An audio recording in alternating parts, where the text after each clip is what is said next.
up on the hill. And he's already, you can see the minimap, kind of rotated back away from that. He only dinked him for, I think he dinked him for barely any HP there. So Nate will be okay, totally fine in that situation. And you saw the Wailing Woods fight. Now, one you want to keep an eye on, as Vince of Mind Freak likes to drop Wailing Woods. Of course, everyone knows the North American side, Team Liquid has really dominated that spot until Gank Seeks actually took over that spot without Liquid's involvement at WSOE 3 featuring Fortnite just a couple weeks ago. Of course, on the Australian side, you see Vince like to stop to head in that area. Barn Buoys stuck kind of in the same little one-by-one here. Trying to drop a couple grenades underneath, mix it up. He's going to have to push in a second. He doesn't have too many left. All depends on the builds that he might be sitting on too at this point. He's looking for it. He's trying to get one. Meanwhile, Buoy's down below. Imagine a snipe. Imagine a snipe right now. Oh my God, a blindy, and then to take the L dance to suit if this happens. No, he's going for it. Okay, no, he's not. Buoy's pulls an elimination. Doesn't need to go for the snipe. Tac shotgun up close, still very reliable. With the tac shotgun, the rate of fire, you don't really need a swap weapon like you would with a pump. And so just kind of getting up in your opponent's business isn't necessarily a bad idea. Yeah, aimbot Christian, perhaps Calvin's Australian twin or cousin over here. They might be related. Perhaps. Desire, Clicky, Johnny first. Are you hearing this? Actually, yeah. Oh my gosh. This is, I hear some Let's Go something chat. I believe actually it's because Laser Beam is up in one. Laser Beam is literally just making the whole crowd go nuts right now from the skybox. That's awesome. Going here to gain some momentum. For a big pop off. That little 1v1 there. Price building up, trying to get high ground above. Taking just a second. Heal up. Please don't push me yet. Gonna build down. Try and place those floors. Any opportunity to waterfall on the way down, just keep yourself alive. Don't want to take any fall damage there. Price looking for a shot, gets a little one there, but it's getting tapped in response, and it's a tough situation to go.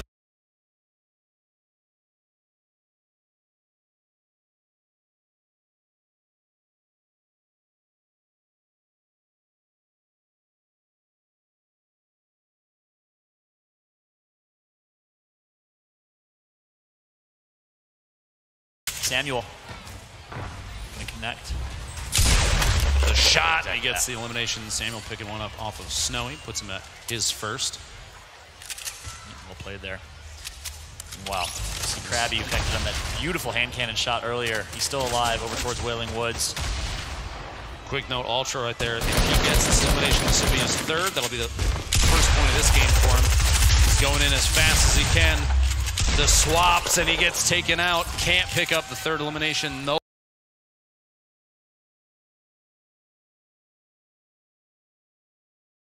point in game 3 here. Vakin gets his first. Desire and Johnny still here at the basketball court. Tilted Towers, the focus of game 2. Maybe a third party, maybe not, but these two are more worried about each other right now, although it seems Desire is opting to just rotate away. Now's not the time for this fight. It was interesting, that fight with Altro, just to break that down. I mean, he had 2 eliminations, like you said. He also had a shotgun to his name, so I don't know if that shotgun was on reload or what the situation was, but he got caught with just an SMG out. Not the right weapon in that situation in my eyes. In the feed, by the way, Mr. Fresh Asian being eliminated. Lands 65th place with only 2 elans, still no points. Harpy gets hit by the stink. He's going to have to rotate away, reposition. Stink grenades in this game are not necessarily the go-to for picking up an elan. Oftentimes in competitive Fortnite, they are more about zoning. You can take an opportunity. Maybe you have someone you're gatekeeping and someone's going to try and push you and you know that they're low. You can drop one in front or to the side so that you are forcing the player that has to stay away from the storm to choose the path that you want them to choose. You kind of put yourself in a better position for a 1v1. Oftentimes you'll see players overtake with ease with a stink grenade. That's why they're so important right now. He placed inside the build of Slayer ANZ instead. Jax, who was a hero in game number 1, is trying to show up here in game number 3. He did not have the game 2 he wanted. We'll see if Jax can make it to late game with his 1 elimination right now. We've got 3 players still in the game right now with 2 eliminations apiece. Colt and Jovi, Urban Visual. Nobody's picked up a third just yet, so no points getting handed out. 57 players left. The circle starts to move in 7 seconds. And it's a north side circle. We've got Lazy Lynx almost in the center. The only POI actually still in the next zone. We'll see how things play out there. Rubsy, 1 elan, but he's sitting on a single rocket. Pretty good loadout right now. Quite a bit of ammo for 50 players left. You'll see a detriment of ammunition pretty often in competitive Fortnite. Oftentimes players wait until literally the last second to burn through some of their ammo. They don't want to. You don't want to spend it early, because if you run into somebody in a box and you don't have any shotty shells, that's a tough life to live. Yeah, could be a little rough. Rubsy right there, being what's known in competitive Fortnite as a little bit of a storm chaser, right? Trying to fight and take out, I'm not sure who it was he was going up against with that one RPG left, but he decides, hey, I got to value my life, I got to rotate early. He's going to leave whoever that is in the dust, who's just going to rotate with a nice glider redeploy, I believe. He got 15 bandages, though. He has an opportunity to make his way in, but he's got quite a bit of ways to go. 1 minute and 13 seconds on this rotation.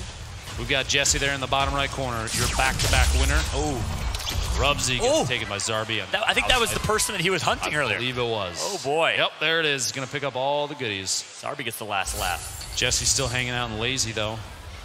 I believe sitting on 0 eliminations again. He's playing for position. He's playing for rank every single time, because I don't blame him. It's paid off 2 games in a row. There's no reason to change up the strategy at this point.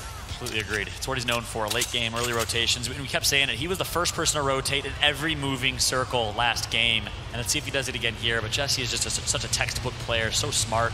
Again, I keep comparing him to Ghost Bizzle on the North American side, but you really see a lot of comparisons there. Meanwhile, some people just trying to stay alive and some Stormwinds hanging out. Jake and Hefty just hanging out in the outside zone. Those planes coming in handy. You see this quite a bit in competitive Fortnite. These players, you don't want to elect to fight somebody when you have a plane like that, because they have limited HP.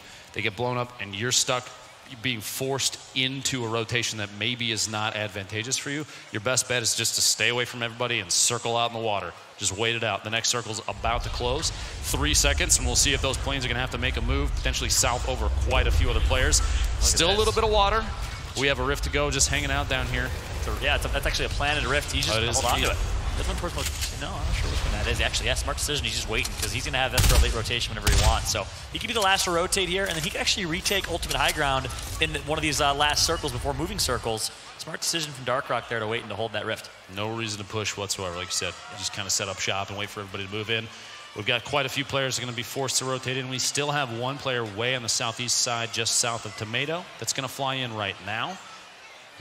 Makes it in from outside the storm, just barely. You can see it on our map on our screen. We've got, I believe there it is, somebody who's just floating in on the right side of your screen. Herschels of Renegade still alive. Top player on the Renegade squad. We'll see what he can do. He hasn't had a great game 1 and 2 yet. Looking to perform here today.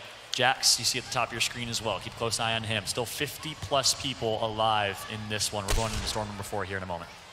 I hope people that are watching understand. These players, in a competitive environment, no one wants to engage unless they absolutely have to, or they have the opportunity to pick up a free elimination. Those points are key. If you put yourself out there in a bad spot, you call a lot of attention to yourself by engaging somebody that you shouldn't necessarily engage.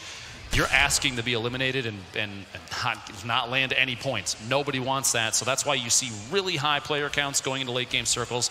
This is circle number 3. It's going to start closing right now. We have 51 players left. You have a number of players sitting at the top of the little buildings. Jordy's sitting in the top of 1 by 1. You see him kind of editing and resetting walls to make them transparent so we can see through. A1 Beats is taking a couple little peeks there to see if he can get a pick on somebody as they're rotating in. But there's no reason for him to just sit and tunnel on somebody without paying attention to his surroundings. He's deciding here very clearly to say, I don't like the fact that you're sitting in that box. I'd like to take a couple shots, kind of mix things up. You make players nervous by doing what he's doing, and that will potentially push them out of their safe zone, and they'll get eliminated. He's not necessarily looking to pick up an elimination of his own. He just wants to make sure that he's not the guy that everybody looks at. That's a great point. Putting some pressure elsewhere. If you can take the pressure off of you in competitive Fortnite, that's a win. That's a great thing if you can stay alive and make it to late game. The same reason a lot of people like to fly around in those Stormwinds. It's pretty much a guaranteed way to make it to top 15, top 20 in competitive Fortnite. So if you can grab your hands on one of those Stormwinds, good things can happen. That's a great point you brought up earlier, Lupo, as well, about not drawing too much attention to yourself, because if you do, you become like a fly on fruit in the summer. You get really everyone focusing on you. Here, Big Green and Lazy Lynx, you've got 4 players all kind of built into the same structure. You see a couple on the north side just kind of waiting, seeing if somebody's going to move at that time. It's going to be a tough situation for these players to make it out of, depending on where the circle goes. It's still Lazy Lynx focused. Conscious Smile sitting all the way up top.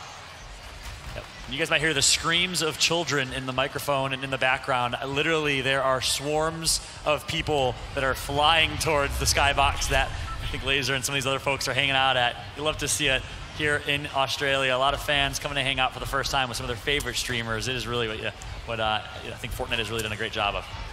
A lot of players still in those planes just floating around up top. Nobody wants to make a move and put themselves in harm's way at this point, and I don't blame them. Gancho waiting in the top of this. Nobody wants to make a move and put themselves in harm's way at this point, and I don't blame them. The top right corner. Gancho waiting. Back-to-back winner from Game 1 and Game 2. Jesse, waiting to see what kind of move's going to happen here in just a second. Yep. I think Jax picks up his second. It's going to be big for him. I think, if I remember correctly, Game 1, he either got 2 or 3. I think it was just under that 3 threshold. I can't remember for a fact. I think he just got taken out. He misses that 3 threshold as well. I'd like to point out super quick, Jesse's loadout is literally an RPG and a shotgun. No way. He has healing in every other spot. You got to be kidding me. This man is focused on late game, 100%. He has a strategy, has a vision, and he sticks to it. He's got a rift to go as well. Look at this. 2,500 materials. This is the strat to go for late game every time. He doesn't want to fight a single person, and I can't blame him. Because with the weight on positioning, it's the way to play. If this is the strat, there's $100,000 on the line for first place. He doesn't want to fight a single person. But I think this is unprecedented, Luke. I don't think we've ever seen someone win back-to-back games with 0 eliminations. I mean, they usually get 1 at least. Reddit is going to have to check the facts on that one. I'm not sure. I think that might be the first back-to-back with 0 eliminations. And one thing to point out, too, my friend Donnie sent me a Twitter DM and mentioning this. Thank you all for the feedback on Twitter. But he also said that he didn't take 1 tick of damage going through that entire tilted fight in game number 2. He had the same 200 HP total from the beginning of that tilted fight to the very end. It goes to show how good he is at just staying alive, rotating early, and really conserving his resources. If that's the name of the game, he's definitely focused on it. We've got 42 players left, 35 seconds until this circle closes, and then it starts to move. At this point, it would surprise me if there are many players left in the air and planes. People are going to have to start popping out of those just because pulling those tight circles a little too close together. We'll have elected to drop down and try and get high ground. Here's Hershicles making a rotation into the safe zone. He's going to box up Half. He pick up an Elim there, right there, and Glorious. Style, I believe Stale going down in the feet as well. Zarbi and Craze, the only players alive right now with 3 eliminations. Manjobi looks like he got 49th and picked up 3 eliminations. That's a point apiece for all 3 of those players. Vince and a number of others are sitting on 2. Nobody's pushing too aggressively right now. So Vince looking to pick up his first point. I don't believe he's gotten 3 elims yet. His teammate Twiz has. We'll see if he can do the same. Try and put himself on the board here. There it is. Jesse of the X2 Twins still full HP, full shield, in a great position right now. I spoke too soon. There are actually still people just waiting it out top. Can't blame them. The election to avoid combat is the smart play. If you're going for placement every single time, that's the smartest play. Eliminations will happen when they happen. They'll happen organically, and so you don't really have to worry about pushing too much. You have to worry about safety more so than anything else. We've got RPG from Zarbi actually connected for damage before. Zarbi at 4 eliminations right now. Another limb here on Hershicles under a World of Hurt would be his second point. That'd be huge for Zarbi. We'll see if he can do it. Meanwhile, Minkin TTV picks up 1. He is known to be a very passive, smart, and slow-paced player playing for late game. He is showing he can also get some limbs here in the late game as well. Hershicles might be in a tough spot here. Looks like Dolph's rotating above him. We'll see here in a second when he gets caught off guard. He's going right underneath Zarbi. He's going to have to try and station up basically in the same box as another player at this point because so many people in such a small area. And you see Hershicles getting a little third-party damage. Somebody caught him rotating. I think it's Zarbi. Zarbi wants his 5th limb, and he's 34 players left. Wow. 20 seconds until this circle ends with a southeast rotation. And this is where things are going to start getting crazy. The next circle move, if it is far enough away, everybody's going to have to relocate. You're going to see a lot of rift to goes pop at the last second before the zone starts to tick on these players. You want to wait until the last second because floating in the air for as long as possible keeps you out of engagements. It gives you the best chance to get high ground above your opponents. Avoiding fights is key here if placement's your goal. And it should be. $400,000 total on the line is insanity. Yeah, Keep My Big Bonus is not activated here. That's a game format that Epic used in the Fall Skirmish series where every elimination after 7, I believe, is 1 additional point. That's not activated here in this game system, so placement becomes even more important. You can't knock a player like Jesse X-Twin for playing the way that he's doing and playing smart here and not even putting shots in, just trying to avoid fights. Doing a great job at it. It's really, I mean, he's smart. He's methodical. He does it in such an intelligent way, too. It's not like he's just taking an easy win. He's playing so incredibly consistent and smart. It's hard to do against these top players in Fortnite. I'm going to try and remember specifically, but I believe he had 13 shotgun shells about 10 minutes ago as well. literally avoiding every fight he possibly can. Krabby goes down to himself. Looks like the Storm may have taken an elimination there. Rocky picking up an Elam and Dolph. And I was gonna point out, he was low ground, and like the first 2 games he won was high ground and mid ground. I didn't realize he had a rift to go in his pocket, so he was staying low ground just long enough to regain high ground now with that rift to go. Keep an eye on Jesse here, as Zarby currently does have ultimate high ground. Time for the rotations. A lot of these players building branches in to try and maintain high ground. Zarby trying to take shots from above. Doesn't get enough damage dealt out there. And there, the fall damage a little bit. Almost a risk there. Almost eliminated by gravity itself. Zarby building back up. He wants to stay above every single player that he can, especially sitting on an RPG at this point. 22 players left. This circle's about to finish. We'll be looking at circle 7 rotation. And it's another south move. I was just about to say, this is Zarby's game to lose. He had high ground, he had mats to his name, and he had an RPG, a good position to get a 5th elimination, but he gets taken out because he didn't build a pyramid and additional fortification on his builds, I believe. Twiz takes himself out as well after getting him in a limb. Still on board with Jesse, the X2 twin. I want to point out, too, that Keith, the 2nd place, I believe, after placement from last game and elimination count, he is still alive as well. So we have the 1 and 2 still. Yeah, there he is, Keith, all the way to the back. He might be trying to pop a bandage right at the edge of the Storm here. He's going to have to scoot in before he ticks out. Vince, ultimate high ground. Contest in the bottom there, taking a little bit of damage. Araki and Jesse both way ahead of the rest of the field here. Arwen trying to float in, a late drop in, and it might not be fast enough to get down. He's trying to dodge through the structure, and he makes it. Vince cannot get the elimination. 8 players left. A top-down view for Vince. He might be in the best spot right now. 11 HP left. Gancho Smile, shotgun drop on Contest. Surprise, I'm above you. Peekaboo, says Smiles. He picks up 1. And now, again, Vince does have ultimate high ground, so it could be a good opportunity for him. Smile's going for a 2nd. Look at, he has 11 HP, and he's playing like he has full shields, full health. Smile with ultimate confidence, not high ground in this one. What an absolute savage. He's trying to pick up as many points as he can. He's got 3 eliminations. Going to have to go for 2 more. The shot on Arwen gets it. Are you kidding me? Smile, welcome to competitive Fortnite on the global scale. He's performing here, still alive some way, somehow. Who is it? None other than Jesse, who's actually rotating first and early again, but he's going to lose his mid ground here. He's going to take some shots, so Jesse's going to have to shoot some bullets finally in the late game. Potentially the first damage he's taken the entire time. He's sitting on 13 shotgun shells, a full shield potion, 5 bandages, and barely any materials. He's canning himself up against the wall. He's looking for a late game heal off, which means with 4 players left, Vince, Araki, or Keith, somebody's going to have to make the decision to push Jesse right now if they want to get this. Otherwise, he's in the best spot. And Keith goes down. Araki picking up the 5th elimination. That's 2 points, a top 3 finish. There it is. Vince. The drop down to 1v1. Vince versus Jesse. Can Jesse pick up a 3rd win in a row? He's going for heal off. 2 med kits and a campfire here for Vince. I'm whispering so Jesse doesn't hear me. Vince versus Jesse, the heal off. Jesse only had 5 bandages earlier. Vince has high ground. He stops healing. He decided to stop healing. That's going to cost him the game. Are you kidding me? Oh my goodness. I'm lost for words, Lupo. Wow. That might have been one of the biggest upsets we've seen at the very last, the 1v1. Vince absolutely had that covered. All he had to do was sit in the campfire, but he didn't realize that Jesse had no healing left. He was rotating with the circle, and that was it. As soon as he canceled that med kit, that was it. Wow. And listen, my hat goes off to Vince regardless, because he netted himself 2 points, maybe even a 3rd if he had 3 limbs. But what a blunder that was. Again, he did not have the intel that we had by any means. But can you believe it, Lupo? 3 back-to-back-to-back endgame first place wins for Jesse with 0 eliminations. Can we please get a round of applause here? You have to show respect for that. I don't think we've seen that ever. I don't even know what I really just watched, to be quite honest. He sat on, I believe, 3 rockets and 13 shotgun shells for an entire match, waited in the bottom of Lazy Links, the big green building, and elected to avoid every fight possible. People need to start realizing that playing for placement and avoiding engagements might be the best strategy we've seen thus far, which is almost contradictory to what you would expect.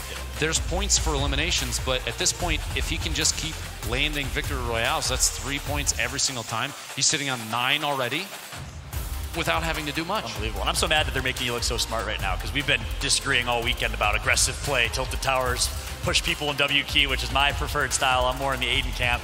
Lupo is looking pretty smart right now. Play for placement is the key when the format is what it is. Not big bonus especially. I can't blame him from doing what he's doing. It's shown up big. I have to admit. Yeah. So now we've seen 3 games in a row Fallout where playing for placement, playing strategically, slowly, taking your time, and not necessarily being putting yourself out there. It's paid off repeatedly.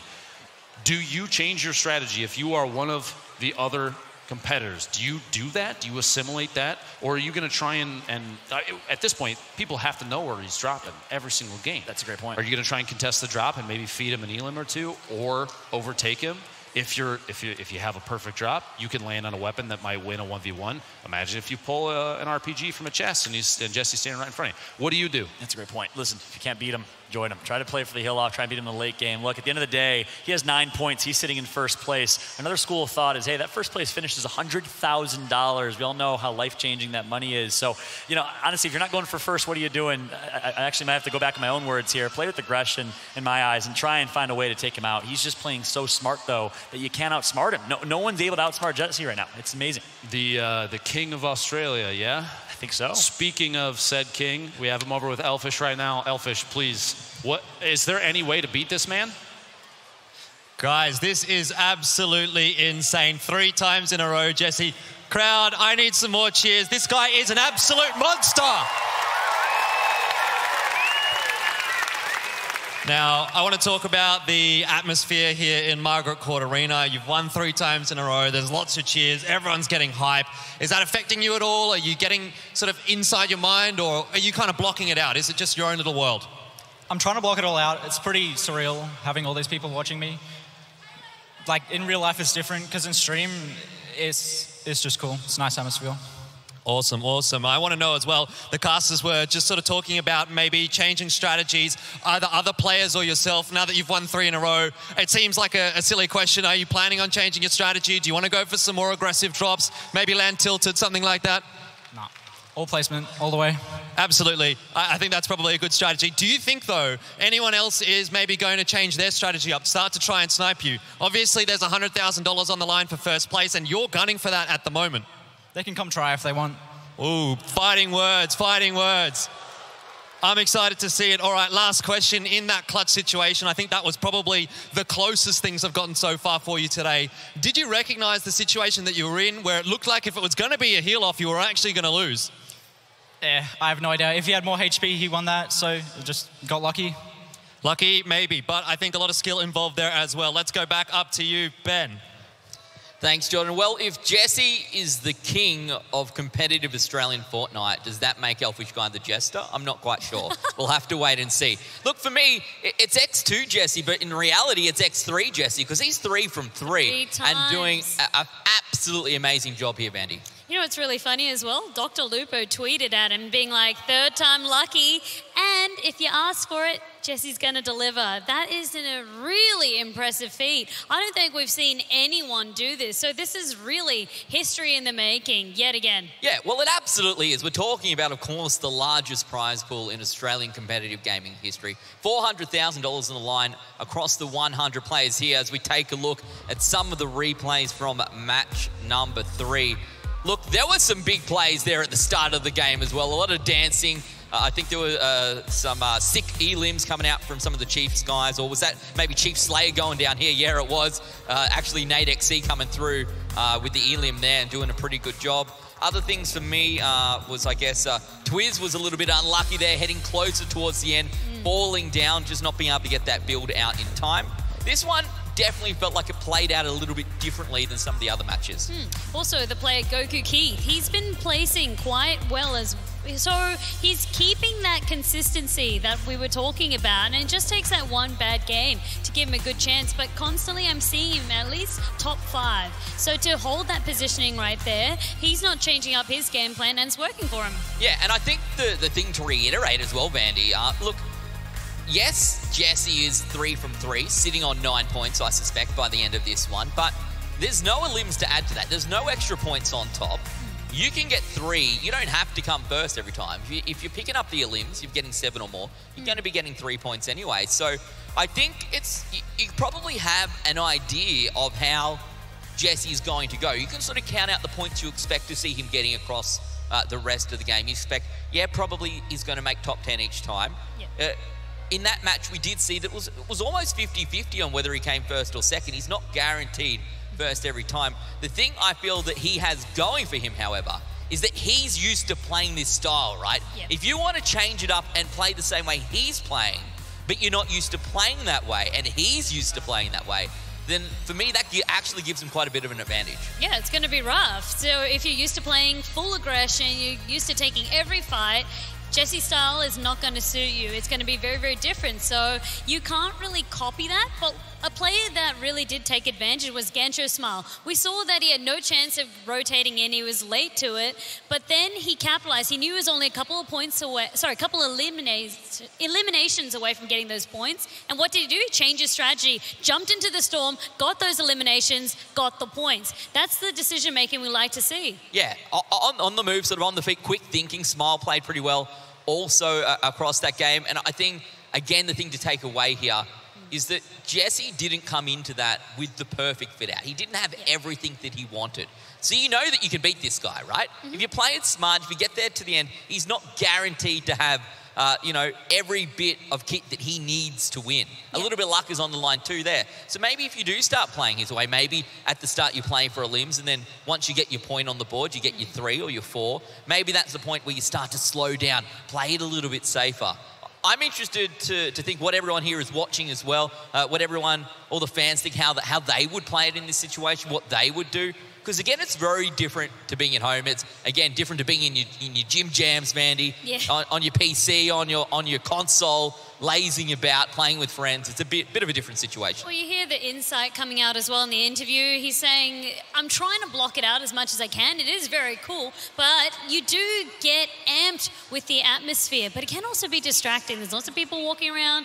There was even laser beam being spotted. I saw that was a bit of a ruckus, wasn't it? And center.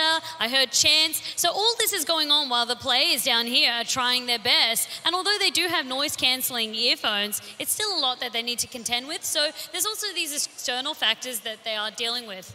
Yeah, there's a lot to think about, and you can see how important as well I think this is for the fans, all the way from WA. That was a pretty cool one. I love to see enthusiasts of competitive gaming or fans of perhaps some of the influencers or the players today having a chance to come on out and meet them, because it's, again, different to that online world. You go, hang on, these are real people. Look at them play. It's not just watching them on Twitch or watching them on YouTube or something like that. You get to see them in their natural environment where really they're just in the game. You can see how focused each of these players are. And yes, there are a lot of distractions, but you can see on their faces, they're just in the game. Yeah, that's right. You have to really zone it out. In the same way, I suppose that if you're a tennis pro, you have to zone out there. The difference for us, though, Vandy, is that there's no one on the mic going, shh, quiet, please, anything like that. Not in Fortnite, that's for sure. We encourage fun times. As we do now take a look at our match 3 results. Of course, once again, X2 Twins Jesse up there, first place, 1 elimination, 3 points on the board, 3 from 3. What a great result. Vince followed him up very close a little bit, perhaps unlucky there, could have come away with a victory royale in his place as we make our way through some of the other results. Look, 5 elims, that's actually very impressive. You can see that's almost as good as getting that victory royale as well. It really is, and with the points, you talked about Twiz, he did have a little bit of an unlucky situation. Contest as well, another player dropping right on top of him as he was trying to heal, just a bit unlucky. So you always need to be prepared for the unexpected. But still, these placements mean that they should be still around the top half of the leaderboard. Yeah, and again, we've been talking about it all day, Vandy, but it's not just first place. Second and third place going home with $50,000 as well. There's a lot of money up for grabs. Once you get to the top 20, you double your cash. The closer you get to the top, obviously, the better it gets. So if you go, you know what, maybe I'm not going to come first, but look, I'll take 50K any day of the week, any day of the year, any day ever. I'll take it. Vince as well, he played very commendably. A little bit of the nerves getting to him at the end, cancelling that heal, but still to come in second place, it puts him in a very good stead. And these are the mistakes that you learn from. These are the mistakes that you'll be sure never to repeat. So although it might feel a little bit bad for a moment, you're still going to be able to come back from that. You take a look around the grounds here at Margaret Court Arena, a few people jumped out for a snack or what. We essentially are in the equivalent of the halftime break here, Mandy. We're the halftime entertainment for now. No dancing, though. I'm not going to do that one for you, unfortunately. But you can see the players as well. They've been making their way in and out, getting a little bit of a break now because we've been playing for a little while, a couple of hours. So maybe it's starting to take its toll. Take a toilet break, have a bottle of water, something to eat, a snack, some sugar. I don't know. Just trying to find something just to get you going again. Okay, here's the thing. What's your favorite gaming snack? My favorite gaming snack. Look, I just like, and this isn't a gaming snack, but I really like chicken, Vandy. I really like chicken. Chicken nuggets, chicken breast, chicken stir fry? Chicken anything. Okay, so just chicken. Yeah, that's, but you got to wash your hands real good afterwards. I was Otherwise gonna you get greasy keyboards, That's not a greasy controllers. gaming-friendly snack, Ben. No, it's not, but I don't care. Okay, so maybe for me, I'm thinking chips. Can't go wrong with chips. I've actually seen some very creative gamers start to eat them with chopsticks. I think I'm going to give it a try. So you keep your fingers clean. Right, you keep your fingers clean. So you can keep the gaming, unlike your chicken. Look, well, you could eat chicken with chopsticks. Exactly. Let's see. Do you want to try this and see how we go? Look, if someone wants to get me some chicken, I'll eat it. That's for sure. Some of our fans out here, give us a wave, guys and girls. Look at this. Having a good time down at the Australian Open today. Of course, the men's finals tonight. The solos for this Fortnite Summer Smash right now here on the ground in MCA. And then this afternoon, we do have our Pro-Am competition. Celebrities from across Australia. I heard Hughesy was coming down, Nick Kyrgios, some musicians, some supercars drivers, perhaps some other tennis players, AFL players, AFL umpires. That'll be interesting to see how they react when the pressure's on them and they're not the ones in control. I also hear the crowd making quite a fuss because Loserfruit is down there doing a little bit of an interview. So that's going to be probably coming up a little bit later, but the crowd is still loving it. So this is that thing that we talked about, being able to see these influencers in person, in real life, and maybe get a chance of an autograph or a picture. Yeah, absolutely. And for me, I think it's really cool. This could be very well a lot of people's first ever gaming event that they really get to go to. The first time they get to see some of their fan favorites, I suppose, in person. Come down, maybe meet some friends who you play with online. You play Fortnite with them every night, but now you can come down during the day and check them out here, play or watch everyone else play. Of course, you heard before a couple of those influencers in the crowd, everyone going a little bit wild as well, trying to meet their idols perhaps. That's a little bit exciting. I'm always excited to meet Elfish Guy every time he's out and about. I don't know if anyone else is, but you know, we take what we can. You just called him a jester. Yeah, it's because he's a jester. He's having a bit of fun. He's doing a lot of hard work there on the court as well. Oh, look at that great picture. I absolutely love it. And this is our new digital generation coming through, Bandy. These guys and girls here today who may be growing up with competitive games, growing up with Fortnite, being able to grow up and come to the Australian Open and watch the Fortnite Summer Smash. Absolutely incredible for them. An amazing experience. I've also seen a lot of fan-made signs, as you said, that photo, a lot of like little memes that all of these game communities have. So I think to just take that little extra bit of care and also just to support your favorite player here today, it really just shows how much we've got vested in these players here. And I think even for the players themselves, Vandy, so if you're a fan of one of these streamers or one of these pros and you made it through the top 20 in your heat, perhaps you're down on the ground playing today against the people that you watch online. And not only that, maybe you have a chance to eliminate them. Oh my God, the crowd is going wild.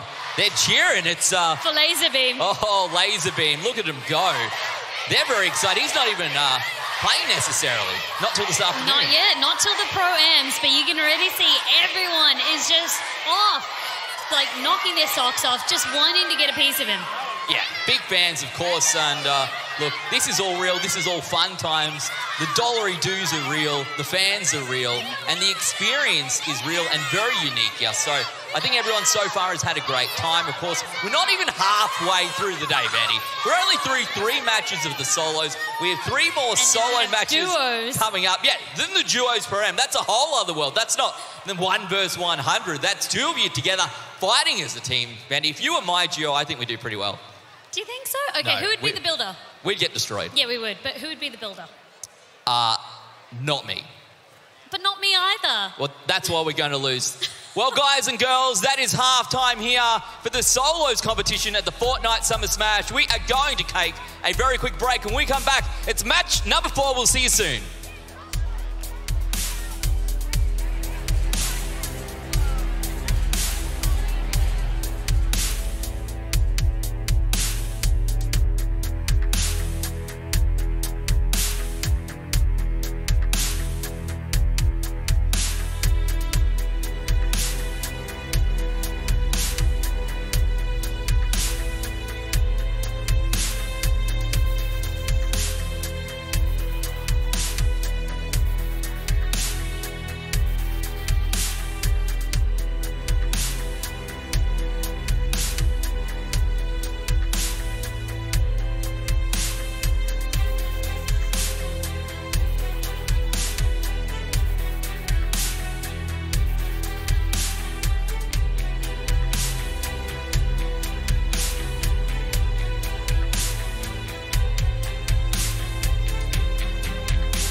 Hello and welcome back, guys and girls. We're live from Melbourne, Australia. This is the Fortnite Summer Smash as part of the Australian Open.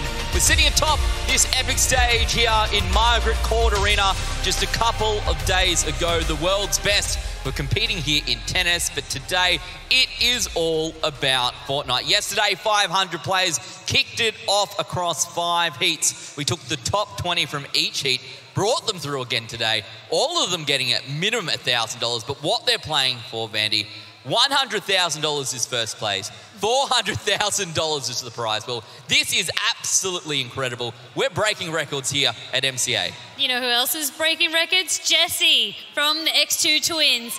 3 back-to-back victory royales. What a solid effort for the man. It's absolutely incredible. I think the context to put this in is if you think about tennis, right? You're looking at back-to-back wins. You're looking to play through. You beat one person, you beat the next, you beat the third. But you're only playing one person at a time. He's playing 99 other people, and he has beat all of those people 3 times in a row. We take a look now at our standings, and you can see Twitch X2 Twins, aka Jesse, sitting up there on top with 9 points. That's 3 points for each of his victory royales. Coming in second place now, almost halfway behind is Keith, though. To be fair, I think Keith's having a pretty good day too. He is having a good game. This is exactly someone that we do need to be taking mention of because it's been 3 games where he's consistently been placing in about the top 5. Also on this list, Taylor is me, another person that we see cropping up again. The Snake. Also, Jarlin, we know that he was picked up from Legacy, doing very well for himself, as well as Twitch Geordie. So all of these players, we've seen them come to terms with the fact that, yes, we made it through our qualifiers, but now in the finals, they're starting to really build up some heat. Yeah, and again, the thing to go through here, Vandy, is obviously everyone's getting at minimum $1,000, but you take a look there, 20th position is 1 point. 20th doubles your money automatically, so you don't have to do all that much. You just have to be better than some of the other players here. Play it smart. Maybe play the way that we've seen Jesse play. Maybe you won't come first. It doesn't matter. You don't have to come first. You just have to do your best. If your best gets you into the top 10, yeah, you're sitting pretty, I think. You're doing pretty all right, and that's something that we've seen some players take advantage of. Yes, things might not go to plan. They change it immediately. All right, I didn't get the load that I need. I didn't get the resources that I need. Okay, I'm going to try and focus on playing for placements. Or if everything seems to align, it's all about making sure that you know where to go for those elims. Yeah, exactly right. You have to play and adapt, I suppose. So no excuses now. Everyone should be warmed up. We're halfway through. Halftime's done and dusted. We've only got 3 matches now remaining. This is where you need to amp it up, Betty. This is when you need to get ready. No more excuses. You just have to play for your best. At worst, it doesn't matter. You don't make it through to the top 20. Who cares? You've had a great day. You've already achieved something. You've already played very well. You have nothing to lose. Put everything into this. We put so much emphasis on the eliminations, but really the players that have been coming on top are the ones that are used to playing for placements. Someone that we know is quite happy to play for placements is Contest. We did see him finally in that last game start to do quite well for himself, but he's had a rocky start. So that's also to be expected under different conditions. You know, you're not used to these public games where suddenly there's 30 people in that final Eye of the Storm or the one before the final Eye of the Storm, and suddenly you've just got so many others contending for the same space. And don't forget, of course, to use the code LaserBeam in the Fortnite store. No, don't do that. I'm joking. Look, travelling around, I am a Sydney sider, please don't hold that against me. Travelling around Sydney, there was Musel, one of our influencers here is going to be playing in the pram later. There were signs with Musel's face outside Sydney Airport. I'd be pretty stoked. I'd be like, hey, I know that guy. Yeah, that was pretty crazy. That's where we're at right now. That's where the world is at. It's huge. And at the end of today, look, one of these guys could go and, look, they could buy their own sign with $100,000. Maybe that's going to put your own sign out the front of every airport in Australia. Maybe LaserBeam is going to be the next one to do it. Yeah, maybe.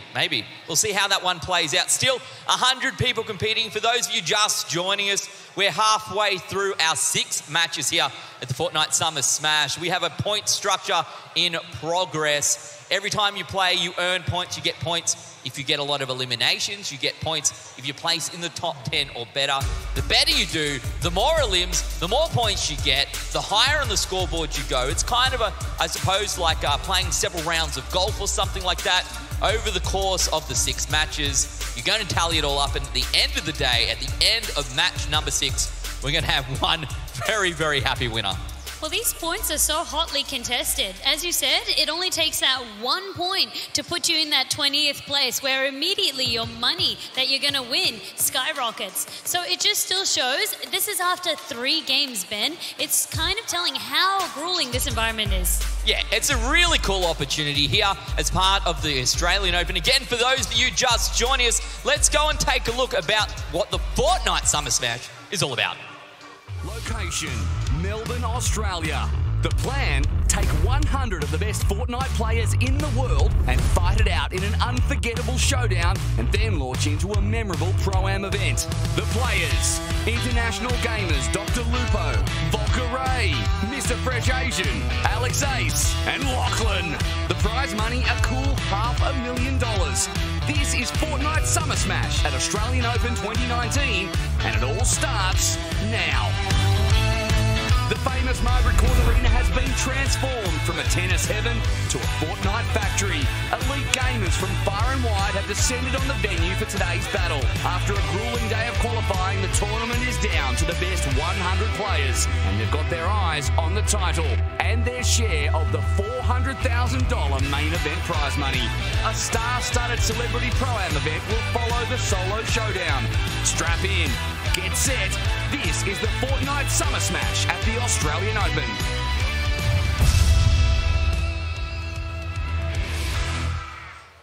Well, guys and girls, that is what we're all about here at the Fortnite Summer Smash. For me, it's not only cool that we're breaking records with prize pools, we're breaking records with gaming here in Australia, but we're at the Australian Open. Vandy, this is one of the most iconic sporting events in the entire world. Champions are made here for tennis, and today we're going to make a champion in Fortnite. I love that. Literally on my calendar, I have it marked. I'm like, okay, this is when the tennis begins. My sister is a fanatic, so she is just livid that I'm here enjoying it all with everyone in the audience, with everyone watching at home, and with yourself, Ben. Well, talking about the audience, we've got Fallout down on the floor. I think he's amping everyone up. Fallout, over to you. What? Oh, all right, sorry guys, we're just doing the wave over here. Listen, this is either going to be the biggest fail or the best thing to happen to Twitch in a very long time, but we are at Margaret Court Arena, and we got the best audience in Australia here today to support the growth of Fortnite Down Under. We're going to do the wave real quick because this is the best audience in the game, starting right here in 3, 2, 1. Whoa! Bringing it over here, and there you have it. Australians can do the wave better than Americans. It's official. I'm making my poor cameraman run here, but we're having a lot of fun here down in Melbourne. It's been an amazing event so far. Can't thank you guys enough for the support here in the audience. The wave is still going, by the way, behind me. That's how great of a crowd that we have today. Talk about the performance of Jesse, the ex-twin, showing up back-to-back-to-back wins. The gameplay has sufficed. The crowd has been awesome as you still see that wave happening round and round and round. It's been an amazing event here so far down in Melbourne, and thank you all so much for the support, for the energy. This is Margaret Court Arena. We've had some great tennis played here today, but today is about Fortnite. We get loud, we have fun, and we are proud. What an event it's been so far. That's going to be it for me down at the floor. I'm going to throw it back to my friends Vandy and Co on the main stage. Thanks, Fallout. Yeah, he's hyping up the crowd, Vanny. Some people say that 20 years on, that wave is still going strong, though I suspect everyone will leave at the end of the day because we all get kicked out. But everyone's still having a great time. The only thing putting a bit of a dent perhaps in the wave is everyone too busy doing Fortnite dances, because we have seen a lot of those today. Some people don't want to wave, they just want to dance all day long. Do you want to dance all day long? I am definitely not dancing, Benny, and thankfully I don't have to, because match number 4 is ready. Let's get into the action. Casters, gents, take it away. We're past the halfway mark right now down here at the desk. I'm joined by Elfish, who's doing interviews before, but now I get to talk about some Fortnite. And there's $400,000 on the line for 100 players to vibe. Everybody's going after it. Mate, I am absolutely pumped. I've been chomping at the bit to cast some Fortnite all day. I've been seeing you boys do it, and it looks like fantastic fun. So I'm really, really keen to get into this one. It's been a blast. And I will say, We've seen Jesse put on one of the most ridiculous showings I've seen so far. 1 elimination over 3 games and 3 victory royales. Hey, I don't think it matters how many eliminations you're getting. As long as you're placing strong, he's getting those points on the board. He's still sitting up the top of the standings right now. And at the moment, he's the one to catch. All eyes are on him. So whatever strategy he's doing, it's working. I say keep at it. Everyone else has to play catch up right now. You have to keep in mind, too, players like Keith, he's, I believe, holding 5 points in second place right now, has been putting on a good show elimination-wise as well. It kind of shows that both strategies are viable, but I don't think we've seen a three-peat like this before from anybody in competitive Fortnite. Absolutely not. Well, you'd know better than I would, but I mean, I'm looking at these other guys to sort of step up now. We've had a bit of a break. It's time for these players to sort of think about what they want to be doing. Do they want to change up their strategies like you spoke about before we went to the break?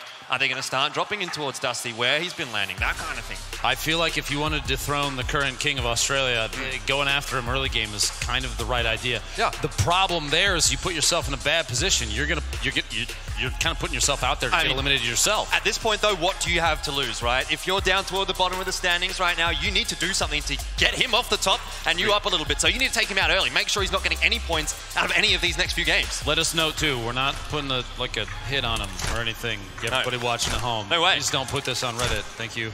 But it's got to be on the list. It's got to be something that you're thinking about, is whether or not going aggressive for the current, the handful of leaders, the top 10, is a good idea. Because these are all players, especially, down here, everybody that is involved in this, I guarantee you they've played against each other a number of times in the past, whether it's through scrims or even just public matches ending up the same game. They do have similar drop locations relative to how they play in those matches. So there's predictability, so you know where people are going. Yeah, definitely. There's a very good professional scene here in Australia. A lot of people playing against each other time in, time out, scrimming. We even saw Jesse mention he's scrimming 10 hours a day, that kind of thing. So, like you said, we've got players from all around Australia that are competing against each other time and time and time again. And unfortunately for everyone, apart from Jesse, things are not going so well for them. But we'll see if that changes here. Obviously into Game 4 now, and starting things off with a few eliminations, but nothing too crazy. No big names getting taken out too early just yet. We do have a couple people that did pick up elims of their own. Jax, in particular, we've seen a number of times. He did very well in his heat. He had 10 eliminations total, and he was ranked first for his heat. Aimbot Christian, Rubsy, who we've seen a ton of times now. We've talked about him multiple times. Altro, Gojos, Slaya, the people from Chief. Absolutely. Good show. Yeah, looking at players like Contest as well, I noticed he was talking in Discord saying, he had a different strategy for the first couple of games, changed things up, heading into the third game, managed to place 8th there. So he did eventually get a point on the board. So he's going to try and, change things up from what he's been doing, see if that's going to work. And again, something that we need to keep an eye on throughout the next few matches. Jarlin, another one that I've heard a lot about, and a lot of people talking about him, but so far hasn't really been able to push that upper echelon in terms of the placements just yet. Started off okay in that first match, sitting in the top 5, but aside from that, needs to be getting some more work done. It looks like Christian fell asleep in the bottom of the building right there, choosing to not move at all. And I think the reason being he doesn't want to give away position, just in case. Even just a little shift down there. Well, Slayer would know right where he is. Slayer has been one of those players that has been fairly aggressive early, looking for the fight here, gets a nice pump in, and that is going to be his first elimination of this round. Unity, you see there, 2 eliminations. The first player to sneak out, the second one, Noodle, picking Clicky off in the feed down there in the bottom left. A number of the POIs, we have vision on the map right now, so Elfish and I can kind of tell you what's going on. Pretty much everywhere has a handful of players, but nowhere really seems overly contested right now. There's 3 in Tilted, 2 roughly around retail, maybe 1 additional north of that. A couple in Whaling, but they're all very spread. Everywhere is kind of evenly held. It's actually a very even spread. Sometimes when you get into games like this, you'll see certain areas completely uncontested at all. But for now, everyone seems to have spread out. Maybe we're starting to see a little bit of internal meta develop where people have kind of figured out where everyone else is dropping, where they can go safely. A little bit more action here. We're going to see going down. Fresco go down. Unfortunate for him, but there's always next game. We've got 3 left. Well, including this one. I guess not for him anymore. There's only 2 left now. This late in the series, we're halfway through.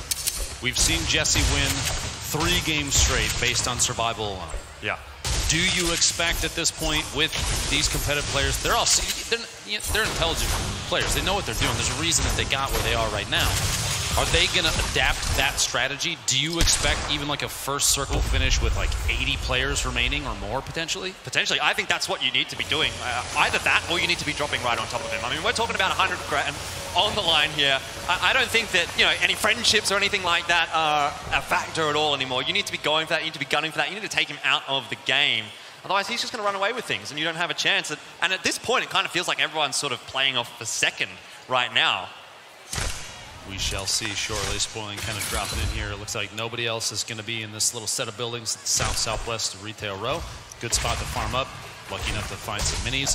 And as Ben would say, with this number of dollar dues on the line, you're going to see players play for the win every single time. Actually, fall damage taken left, right out there. Oh, that's unfortunate. That's too bad. Always a stinger. You hate to see it. Happens to me more often than I would like. I'm not exactly amazing at the game, but I guess that's why I'm here on the desk and not in this game. We can hide behind this. Yeah, This is our defensive wall. So much easier to look at these guys and go, oh, look what they did wrong, when we're just sitting here quite calmly. Yeah, this is our opportunity to talk trash about all the ways that we obviously... No, I think that's coming up later in the program. You're going to get a little bit of a sense I look of that. forward to that. Yeah.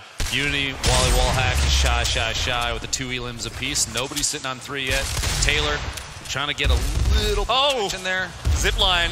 You're not going to enjoy that too much when you are getting into a fight, but it does allow him to rotate a little bit here. So he has a good idea of where his opponent is, but maybe better off just backing away here. Doesn't have any shields, so obviously less than ideal to be taking that fight. We'll see here, Prex trying to drop a couple grenades on Taylor. Looking for an opportunity there. Doesn't find it, but he does go for the push from above. He's half HP, and Taylor sitting on almost full shield and full HP, and it's enough to just take Prex out, pick up a second elim. My apologies from Taylor's me. Yeah, nicely done. Really clean, really clean. Knew he had the advantage, able to push on forward, gets the high ground early, gets the drop on him, and nice little bit of loot stash for Taylor there as well as we jump over onto Dongers. He grabs himself an elimination as well, up to 2. Now 1 elim away. Jesse is gone. Oh dear. Well, now things get a little bit more spicy. It's anyone's game up for grabs now. Surprising round of applause from the crowd here. People pretty excited to see some variety here. Not that Jesse is looked down upon, but 3 games straight is tough to hold on to for a 4th. Now, I wonder how many players actually know that Jesse's actually now out of this. Because a lot of people playing on streamer mode, you're just going to see the skin. You're not going to know necessarily that it was a specific player getting eliminated. It will be curious to see who potentially changes their strategy, especially here around Dusty. Maybe a quarter of the way in the next safe zone as this circle starts to close. Less than 60 seconds and 69 players remaining. I believe this is 73 on your screen. There we go. Just updated. 69 players left. And Spoiling building himself into a little 1x1. 2 minis. He's got a blue heavy AR and the green pump. Enough ammo to engage maybe one player, but if he's trying to take on multiple in a row, he's gonna have to hope for an ammo drop. Yeah. I mean, it's definitely not a bad loadout, but looking toward the late game, maybe not enough heals in there as well if things get to the way that we've been seeing them going, which is essentially turning into heal-offs towards the end of things. Now, you have to remember, Jesse just won one with 13 shotgun shells in a dream last game, so maybe ammo isn't necessarily a deciding factor. We do have Keith, he's current 2nd place, pushing up above. Spoiling. Very aggressive. Spoiling, trying to be a little bit cheeky here as well, just hanging around on the side. Actually, 4 players getting involved as Zarbi starts to charge up that ramp as well.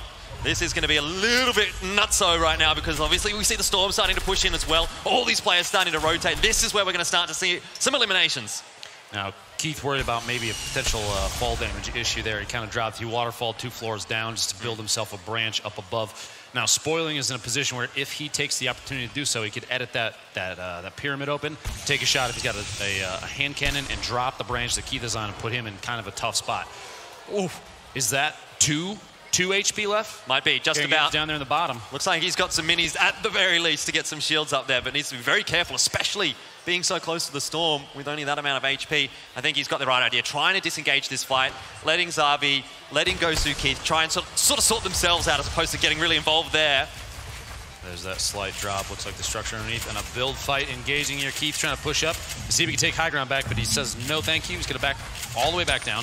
Halfway down the structure and build himself in a 1x1. He's kind of waiting for the explosion. Oh, he can wall himself off more. Oh, dear. Fall damage hitting there. 67 left. 2 full shields and 5 bandages might be enough to pick himself back up just in time for a push from Zarbi.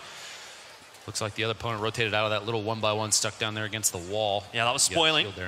Out of there pretty quickly. Zarbi still trying to put some pressure here onto Keith, perhaps looking to rotate away as the Storm is only 37 seconds. So disengaging the fight probably, at this point, I think the correct decision. A few trees down there, maybe he can farm up if need be. Decides to go for the zip line. That's a nice, easy rotate all the way up onto the high ground. Exactly what you want to be doing. Jumping over onto the other side of the map. Slayer and Herschel's having a bit of a go at each other now. We've already seen Slayer pick up 1 or 2 eliminations in this match so far. Looking for that third, looking for that point. It would be the first, I believe. No, it's the second one. Donger sitting on 3 eliminations of his own. He picked up his first point of this game already. Player looks at it too as Slayer goes absolutely down. Quick beamed. Ooh, that was sharp. I might even say laser beam. Wink, wink, nudge, nudge. Yeah, I got it. He's around here somewhere. I hope you heard that. We'll be playing in the Pro-Am. Literally shouting him out. A northwest circle. That is a long road. Still in. We have Junk Junction, Haunted Hills, Pleasant Park.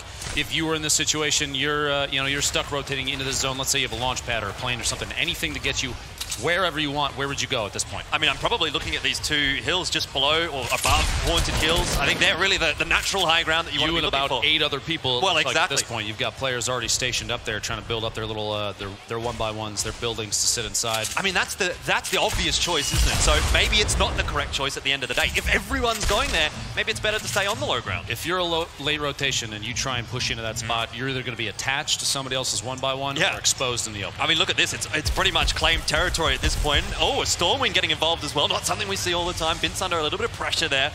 He's going to be okay, though. See a few of the big names, I think, actually, having already early rotated up on top of that high ground. You got Vince there, you got Skylar, and you got Geordie as well.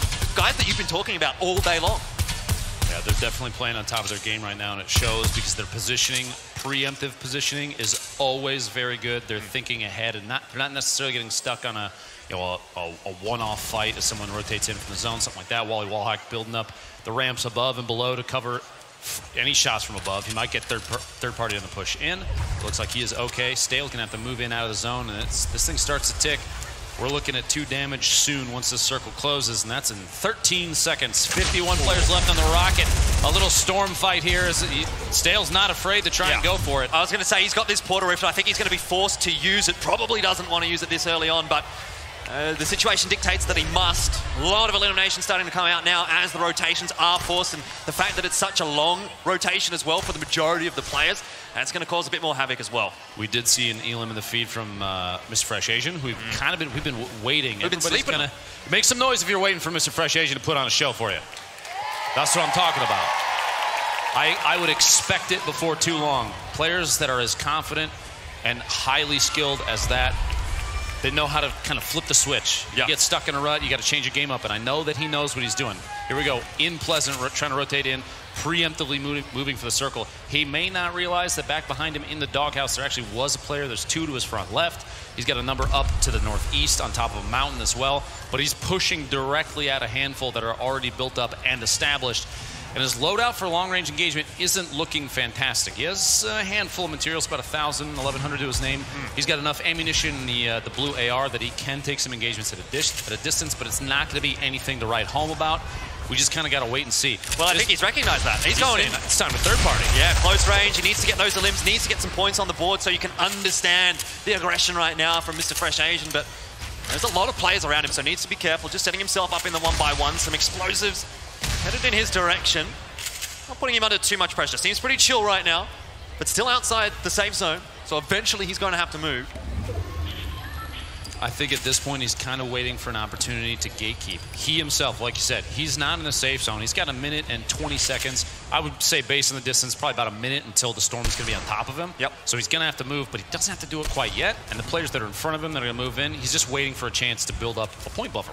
I don't think at this point he has a single one. Now, out here south of Haunted, this little set of buildings looks like it's more contested than I've probably seen it in a long time. 3 players built up, one to the east-southeast, one directly underneath. You see Bowie's down there, stuck in a 1v1 against Fly, and the shots going back and forth. Sounds like some pump action. Bowie's going to have to back away, sitting at maybe 25 HP. This could be an opportunity for just a quick push in a third party. Pre-depression moving in the top of the hill. There's as a Stormwing sitting there, it must be low HP. Otherwise, I feel like that would be an easy pickup. You just get a holding pattern way up in the air. Look at the number of 1x1s, though. The box is built on the side of the hill. Well, that's exactly what you want to be doing right now. Keep that high ground in your control. See what happens with the Storm. Maybe you have a bit of rotation availability. You've got some rifts. You've got some launch pads. Maybe you even have a redeploy. Still perfect opportunities for all these guys to rotate off if necessary. And if not, then they're in the perfect position. Pre-depression down there on the low ground. Another one of those players I think that we need to kind of keep an eye on. He was able to pick up a victory royale in one of his heats. Obviously not today. Look at the number of planes. The top left corner, you see those little arrows moving pretty quick. Looks like 6 players just flying around. Sink, Barn, Arwen, TM First, Ozmas, and Taylor, all just kind of floating around on the outside up there. Skyla stuck in a little build fight here. He's going to drop down and try and get some third-party shots. As I believe, was that Jordy moving in? It was indeed, trying to rotate in and build himself into a little 1x1. These players taking advantage of rotations at the right time. Well, this is where everything starts to get a bit real because that circle's starting to get quite small indeed. The mat's starting to run low on a few of the players. If you're caught out of position, low mats, that might be the end of your round. And at this point, I think we're really getting into a situation where if you're not getting points and eliminations on the board, you're starting to look at falling quite far down the standings in the grand scheme of things. That $100,000 looking further and further away. Now, if you notice, we have 38 players left, and the 4th to 5th circle transition is going to start in 20 seconds. 38 players left at this point might be one of the lower player counts remaining right now, which means there was a bit more aggressive gameplay this time around than we've seen in the past. Now, I'm going to butcher this name probably. Naper. I'm going to go with Napa. I'm going to go with not Napa. I apologize if I'm saying that wrong, but this long-distance shots on the Stormwing at this point, maybe not the best call because he's kind of throwing up a flag. So people are going to say, hey, there's a guy up in the top of that tower. Hey, I'm here. Why don't I take some shots at him too? Absolutely. But for now, seems to be relatively untouched. In fact, I think the action's kind of slowed down a little bit now as everyone's sort of set themselves in a fairly reasonable position. Only a few players left to actually rotate into the safe zone now. I think there's maybe like 2 or 3 still outside. So it feels like everyone's kind of got themselves in a fairly decent position and we're just waiting for this next storm to push things on a little bit. One of those players actually that's nice. And Gancho Smile taking a pump shot from above is trying to close himself off and look to not get that structure replaced. He's going to defend himself, just close out those edits and pop the slurp down to the bottom. I was going to say a full shield immediately falling is a good call. But Mr. Fresh Asian is on the east side of the map right now. Taylor's me is flying over top of him. You guys can't see it, but he is still alive out there and the rotation could happen relatively soon. It's going to have to as the storm's coming. Jordy, 110 totally, sitting about 600, 700 mats right now. He's defending from what looks like multiple angles. Oh dear! 17 HP. It's going to be a jump and spin and try and defend himself with as many structures as he can. Turbo build. Oh, well, what are you going to do about that? Not enough. Eventually, he was going to run out of mats, if nothing else. In the meanwhile there as well, Jarlin goes down. So another player that I highlighted earlier, once again, not really being able to capitalize on the late game. 2 big names go down in pretty quick succession. Smile. Looking pretty comfortable with himself. Slide down, opting for potentially kind of a low ground maneuver there. He doesn't want to put himself too high up. He does see there's an edit, a window edit right there. He might be looking to take a shot. Here, meanwhile, up here, the acrobatics in the sky, you have, I believe, still 6 players opting to float around, not necessarily engage each other. They're just waiting for that circle rotation to the point where they can jump out of the plane and play for position. 33 players. Not a lot went down between the last circle and this one. Only, I believe, 5, if I recall. There were 38 left. Yep. So not a lot of players putting themselves in bad spots. Pre-depression goes down. Sound like a shotgun blast right there. Devour puts himself at 5 elims. Naper puts himself at 5 elims. That's 2 points apiece for those players. Here's Mr. Fresh Asian coming in, looking to try and borrow some space here in this little tower. Well, he's going to know that there's a player above him. Just decides to 1x1 up, keep himself safe. Not a bad decision at this point. Difficult for him to retake that high ground. And I think when we get towards 30 players, you really start to think about that top 10, that point on the board. First throwing in a couple of rockets as well, just to cause a bit of havoc down on the low ground. So basically 7 players stuck in, I would say, a 4x4 area here. All kind of by the same spot. The shot, the edit, and Ozmas says no thank you, and first goes down. Not a bad job. 31 now left. Snowy looking quite low. Might have actually been eliminated there as well. Indeed, he was. You can see a drop right in the middle of the mix there as well, but this is starting to get pretty tight now as well. The real estate, it's all been bought up. Prices are skyrocketing. We're on the 6th circle. We've got 18 seconds until everything gets a little crazy. Everybody's going to have to rotate north-northeast. We're here still stuck on the west side of the map. And Devour with the ultimate high ground, it looks like, at this point. Yeah, not to mention quite a decent amount of mats as well. So he's going to be able to make a good rotation. He got a couple taps on Mr. Fresh Asian there. Decided to hide back in the bottom. Maybe he was going to pop the med kit, but doesn't at this point. The circle going to push him out. And Devour decides it's gatekeeping time. He's sitting up top in the middle of the circle, gets a bunch of taps. 1, 2, 3 HP left potentially on Mr. Fresh Asian. Stays alive though. Gacho Smile goes down in the feed, and Devour decides it's time to move. This is the time you're going to see a lot of players rotating basically on top of each other in these tunnels, the structure, the branches as they build. It may come down to a quick flick with a shotgun to decide an elimination or not as these kind of rotations happen. Devour says, I need the high ground still. I had it before and I'm not giving it up just yet. Okay, has taken out Snake in the feed. You see Mr. Fresh Asian, 5 HP, but he's got a med kit. He's trying to sneak a shot. Oh. Neighbor on the rotation, which would be a big elimination. Neighbor sitting on 5, a shot underneath. Still alive. 5 HP, Dream. Starting to see a lot of these players go down to the Storm as well. Those were the guys caught on the low ground. Finally, Mr. Fresh Asian gets knocked down. That'll be Samuel picking up the elimination. And the players that were initially on that high ground, that had the natural high ground, are the ones that are starting to now excel in this late game situation. Kojo's has the ultra high ground now. That's been taken away from Devour. Makes you kind of wonder if he realizes somebody's right above him or not. Twiz, K is actually getting a 2-piece in the feed. Picking up a back-to-back. Vince takes Taylor out. And Sync is still up in the air. You gotta watch that storm damage, bud. That circle's getting a little too small to hold on to that thing anymore. Well, I guess the longer you can hold on to it, the better you can go. You've got a little bit more mats maybe toward the late game than what everyone else has got. You got a little bit more HP towards the late game.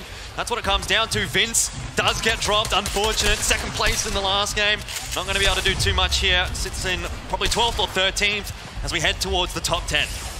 Players left. Devour and KS both sitting on 6 eliminations. One more would max their elimination points for this game.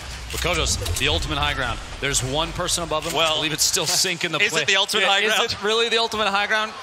Look at that structure. If anybody looks up and drops a rocket on that, it's going to be tough. And absolute massacre in the open. Literally 5 players just dropped on top of each other and we're down to 6 people left. Dolph comes out best. He's actually got a reasonable amount of shields, reasonable amount of HP out of that as well. But Twiz did pick up a couple of eliminations as well. Sits himself at 3, does get 1 point at the very least out of the eliminations. What is this branch I'm looking at? He must have a redeploy or something. He must have a redeploy, a rift. Who knows what he's got? Floating, he does. Yeah, you're not sitting up that high without it. Shot out of midair. Eliminated. Absolutely decimated. And Kojos is actually looking in a pretty good spot right now. No one seems to know or care that he's up there. KS goes down. He was our... Actually, he did finish with 7 eliminations. That's 3 points right there. He landed 4th place. That's 2 more points. That's a 5 point, 6 point? Oh, 2 HP, gets back in the storm, realized maybe it wasn't a great idea to be going for that heal. Battle has to drop off. He'll get knocked down by the fall damage. Kojos and Dolph. Kojos all the way up top looking for the heal off finish, but he does have the redeploys. He's sitting on a med kit. He's in a great spot right now. He's just got to wait out for the last second here. 3 eliminations. And you can see it. Here we go. The drop in. Oh. He's been spotted as well. Down to 38 HP. Kojos. He'll get taken down. And Dolph picks up the victory royale with 3 eliminations to boot as well. 4 points on the board for him after that one. Look at the smile on his face, too. An excellent play. I almost anticipated Kojos going for the shotgun blast on the fall. Yeah. He hesitated, popped the redeploy, and ended up costing him the game. I mean, I think that the tree was kind of causing a little bit of havoc for him as well. It was a hectic drop, to say the least. Couldn't get a good idea of where his opponent was sitting or whatever the case was. But in the end, yeah, I mean, finally the king's down. That's at least a big storyline coming out of this game. Jesse, 3 in a row, but no more, as the 4th will go the way of Dolph. So we've finally got a new winner. Maybe we're going to see the competition heat up in the next 2 games where things are starting to get a little bit closer. I think people are starting to figure out potentially what the correct strategy for a format like this is going to be. We're going to see players potentially try and wait a little longer to the end game. Although, like I said earlier, I believe we made it to the 5th circle rotation, and there were only 38 players left. The player count plummeted pretty quick early game. I believe more of the contested drops happened than we've seen in the first 3 matches, the first half of the day. I'm curious if that continues to happen for Game 5 and Game 6. I think another factor was that it was a pretty rough rotation for a lot of those players that were caught on sort of the southeast side of the map or even just the east side of the map. You saw the guys early getting that high ground towards Haunted Hill, everyone trying to push into them. That's where things start to become a little bit problematic when you're trying to push into people that are already sort of fortified up, and unfortunately for those guys, didn't work out, but pretty good game. Are you trying to tell me I can't always just W key and win? Well, look, I wouldn't go so far as to tell you what to do in Fortnite, because I know that's not going to get me too far, but I suspect that's probably not a great idea. Probably not. Now, for the first time so far today, we have not Jesse for the interview here. Fallout, what do you got for us? Thanks so much, guys. And yeah, you dethrone the king, Dolph. You do it. The first time today, as Lupo said, you end up on top. And what a hectic way. The last player was literally swantoning on top of you. Break it down for me those last few minutes. What was going on from your perspective? When I shot him down from high ground, I thought it was just going to die, but I saw him redeploy, so I just had to go for shots. And you connected on those shots, that's for sure. You also probably heard this crowd react. The amount of oohs and ahs from this audience has been amazing all day long. What's it like playing in front of this amazing crowd here at the Margaret Court Arena? It's so sick. This is my first LAN, so it's nice to play at a big event like this. And you're performing, that's for sure. And last thing I gotta ask you, you end up with 4 points right there. You're in a pretty good spot here to secure a prize pool finish. What's your game plan? What's your strategy for these next few games? I'm going to continue what I'm doing, keep playing for placement, and to see how I go from there. The placement theme continues. That's going to be it for myself and Dolph. Congratulations again on an amazing finish. The first person to dethrone the twin himself. That's going to be it for us. Throwing it back to you guys on the main stage. Thanks, Fallout. Yeah, what a really interesting game. I think the guys had it right, Vandy, when they said it played out so differently than the first three. Obviously, we had a different winner, and that's a big change. But so many people got eliminated in the first half of that match. You know, it really changed the dynamic of how the rest of the match played out. I think people were fed up of trying to play for placements. It was time for them to see if they could get enough eliminations to start getting at least 1 point, 2 point, 3 points. But what I really liked to see was the shake-up that we did see. The aggression started to come through. Players that we know are noted for playing particular ways. Like Contest, he finally got 3rd position. He is noted to be able to place. Yes, he might have been dancing a little bit too much in the storm, but it's about those style points. Mate, look, if style points were extra real points, I'd be given a plus 10 there, I think, for sure. Other things for me to look at, of course, Dolph coming through with 4 points in that match. So that's the highest number of points we've seen anyone get so far. Normally it's been Jesse coming through with 3. 4 is even better than that, obviously, if you know how to count. But when you're talking about how low the total point score will be for the winner, getting 4, that's halfway through to first place. As we take a look at some of the sick replays, some pretty cool limbs coming out here today. This one over here by the player named Donga is managing to take out Geordie. That was a little bit of an upset coming out. Even Fresh, he was out. He did get lasered as well by Minkin. There was so many plays where the pro players, they just weren't able to make anything happen. Here's the play that I was talking about. There's nothing he could do. When the players set their sights on you, and if all of you got to the mats, it's just going to be down to time. This is Mr. Fresh Asian going down. I think he went out in about 22nd place.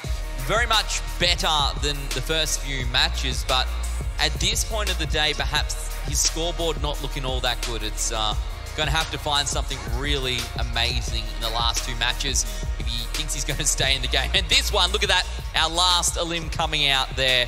Look, that was very much a 50-50 play. One player up with the high ground, one player staying right in the center of the storm as it gets ever smaller there on the low ground. And at the end of the day, look, just a little bit of luck, a little bit of skill. It just shows that anything can happen, especially when a favourite is taken out. This is what we keep saying time and time again. These are going to be the last couple of matches to really round things out. If you've got a lead, it's about maintaining it. If you're down in the lower bits of the leaderboard, you really need to start making some aggressive plays. So that's why I think this game in particular, we saw such a shift in terms of from those final eyes of the storm. There were really so little players left from what we were seeing in games 1, 2, 3. Yeah, for me as well, it's going to be interesting to see how the scoreboard sort of comes together now, right? Because I don't think Jesse managed to pick up any points that time. Obviously, not known for getting elimination points, only, of course, getting points for placing so far in the competition. Not going to get any points for placings if you're coming outside, even the top 50, let alone the top 10. So that's going to sort of bring us all a little bit closer. A lot of people going to catch up. Of course, Dolph picking up 4 points. That's going to push him very close up there towards the top. And now, we said how much time these players have to sort of get ready to warm up. You know, the first couple of matches, that's okay. It doesn't really matter. Match 4 is done now. This is it. There are no more second chances. You have to be in form, and I think the pressure now is truly on. The pressure would 100% be on. It just shows as well, outliers. We saw Kojo's coming in. We saw Dolph coming in. They were causing an upset. And really, for me, Kojo's maintaining that high ground, almost out of nowhere, that stairway to heaven. No one saw him up that high, and even when he did, he took out Sync. So that was from the Chiefs trying to contest him. That was a cool play. Wasn't the redeployer coming out, or maybe he dropped outside of the plane, something like that, getting picked up on the way down. Oh, look at that. Match results, yes, Dolph up there on 4 points, as we said. The most points we've seen so far as well. Oh, look at this. KA's coming through as well. 7 eliminations in that match. Huge. Plus he plays 4th, 4 points as well. You can see things now, Vanny, really starting to heat up. Devour as well. Devour O, she managed to get 6 eliminations. So finally players, they're like getting frustrated that we're not getting any points. Yeah, these people are playing for placements. It's finally time that we make a push. It's going to be do or die for them. But in this case, remember, even if you've just come or just placed, you're going to get $1,000. So really there's no dying, it's just doing. It's pretty good, right? Yeah, it's pretty great. good. Everyone's a winner from here on out. Everyone, of course, here today made top 20 in yesterday's heat. So all very skilled players. It's really just the pressure and how they play under it. And of course, playing against some players who normally maybe they wouldn't get to play against, people with different skill levels to them, things like that. So if you're working through this, the rest of the results, you can see some of these players actually picking up points from eliminations, even though they didn't necessarily place very well. If you are an aggressive player, you can go in early on. Maybe you do drop tilted, pick up 3 or 4 elims early on, get yourself a point. Again, we said it before, if you can try and secure at least 1 point per match, you're going to be in a very good position when we get to the end of match 6. I think for me as well, noticing that when the player population was thinned out a little bit, it just gave them so much more opportunities in that mid to late game.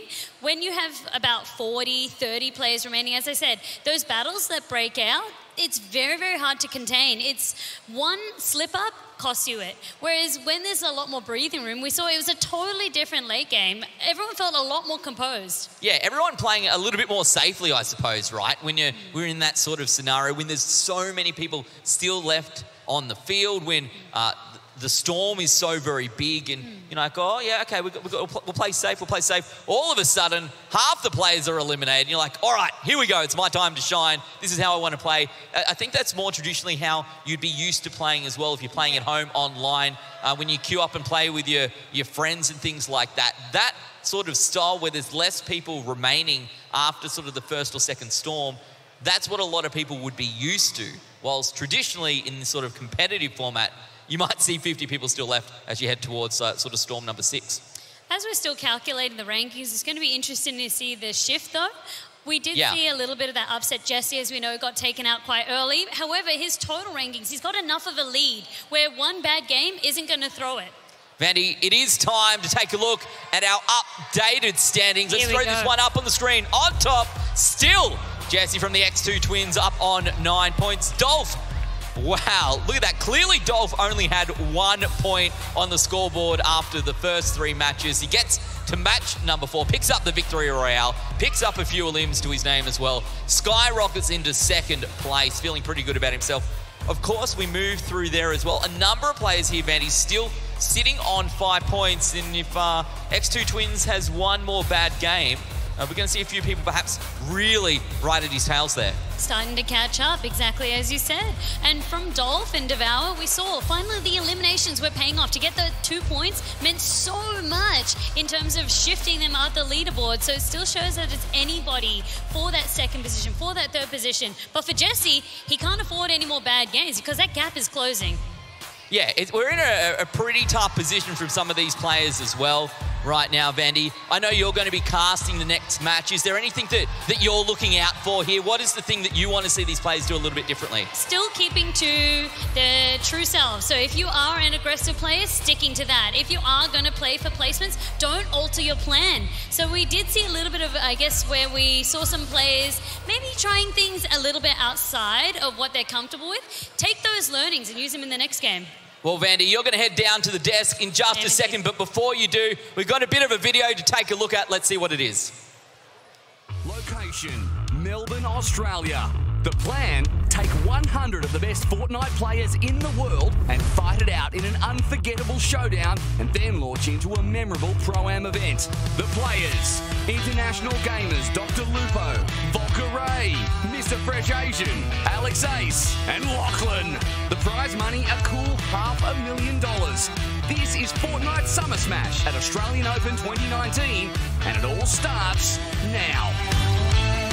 The famous Margaret Court Arena has been transformed from a tennis heaven to a Fortnite factory. Elite gamers from far and wide have descended on the venue for today's battle. After a grueling day of qualifying, the tournament is down to the best 100 players, and they've got their eyes on the title and their share of the $400,000 main event prize money. A star-studded celebrity pro-am event will follow the solo showdown. Strap in, get set. This is the Fortnite Summer Smash at the Australian Open.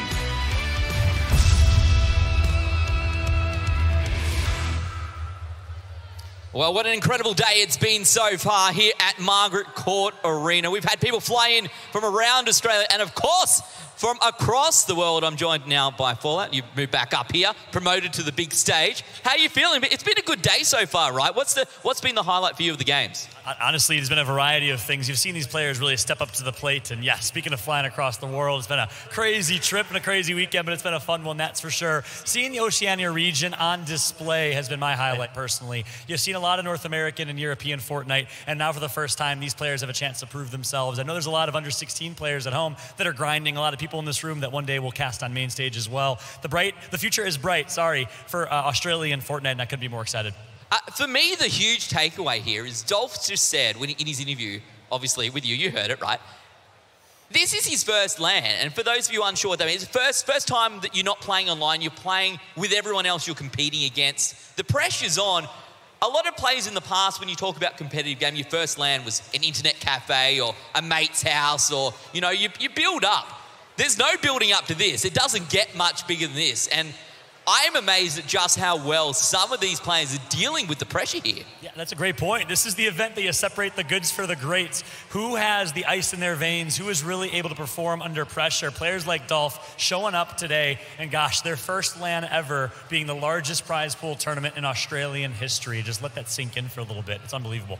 That just shows how fast the times are changing here. That you can go from not having played competitively at a big event before to step into the arena, step into MCA, come to the Australian Open, play for history-changing money, life-changing money for a lot of these players. It would be for me, that's for sure. It's such an amazing opportunity. I just can't wait to see where things go from here, because this is an incredible start. Yeah, of course, this is just the beginning. Epic announced that this is the first event of 2019, that they'll be looking at some competitive format changes compared to the regular game. And we all know what's coming after this. We have World Cup. We have so many great events coming with 2019 and Fortnite. Australia gets to kick that off. Something tells me we're going to see a lot of these players competing on that big stage here in a couple of months. And man, I'm so excited to see the likes of the twins, of a lot of these players contest the meme artist himself showing up here in the World Cup this year. It's been a pretty exciting day so far. And of course, Jesse having an incredible job. 3 of the first 3. Fourth one falls a little bit short, but look, he's already created such a great base, I suppose, to build the rest of his games from. Yeah, and this is solos, by the way. We all know the X2 twins thrive in duos. Their chemistry, their ability to make decisions on the same page is unmatched with their ability to play together every single day. So I can't wait for that duos format. I can't wait to see those two in particular, Mindfreak, Vincent Twiz, a lot of other players in duos playing alongside each other on the big stage. Yeah, it's going to be super exciting. I think we got some of the Victory Royale replays to take a look at, so we'll throw those up on screen for me. I want you to talk us through these, Fallout. What do we see here? What is this strat where they're just healing? Yeah, at this point, really, it's a tough situation, and really, the Jesse of the X2 twins is just watching these two fight, hearing the sound in the audio and saying, having the last laugh, knowing that he's going to get the easiest win of his life right there. And that just goes to show the intelligence that he has. Hey, he's playing the game by the rules. He's honestly taking advantage and capitalizing on the game format, and it's really shown. 2 in a row here. This is the third one he got from Jesse, and finally, Dolph was able to dethrone him. Yeah, I think the interesting thing there as well was it was a sort of situation where the other player actually had an advantage, but perhaps wasn't used to playing out the last part of the game like that. They're quite used to going for the limb, perhaps. And clearly, Jesse knows how to play this style. So when we've kept talking about Do people change it up? Do they start playing for placing in the same way Jesse does? It can potentially be difficult if the person you're going up against does this all the time, and this is what they're great at. Yeah, and honestly, it's not as easy as it looks. A lot of people might think, oh, he just happens to be the last person to survive. Well, do that 3 times in a row in the biggest tournament Australia has ever seen. That takes consistency, that takes skill. What he's doing well is setting himself up for success. Farming early mats, he's sitting at 2,000 or 3,000 mats at mid-game, at endgame, and his ability to rotate early during the late game before anyone else during those rotating circles is really what's setting him apart and setting himself up for these wins. He's playing it so incredibly smart, much more smart than I think people realize. Yeah, you just don't get to the end of the game, do you? And all of a sudden find yourself out ahead. Look at this. The crowd amping up now with some of our players, some of our influencers who we're going to be singing a little bit later on play in the Pro-Am. Vic Star just cheesing. Oh, absolutely wow. Absolutely cheesing. I see you, loving Vic. it. He's loving it. Look at this. Having a great time so far. And as they should be, as they should be. But yeah, for guys like Jesse, it's almost like the TV show Preppers, right? Where you're getting ready for the end of the world, except it happens every round. Yeah, honestly, that's the reality behind it. When he plays that consistent, you wonder, can anyone top him in that first place spot that he's at? I believe only 9 points. I don't think he got any points there in the last. Yeah, no, he didn't. Obviously, he's not playing for a limb, so if you get eliminated early on, there's nothing to work with, right? So he loses a whole match there, still, of course, out on top.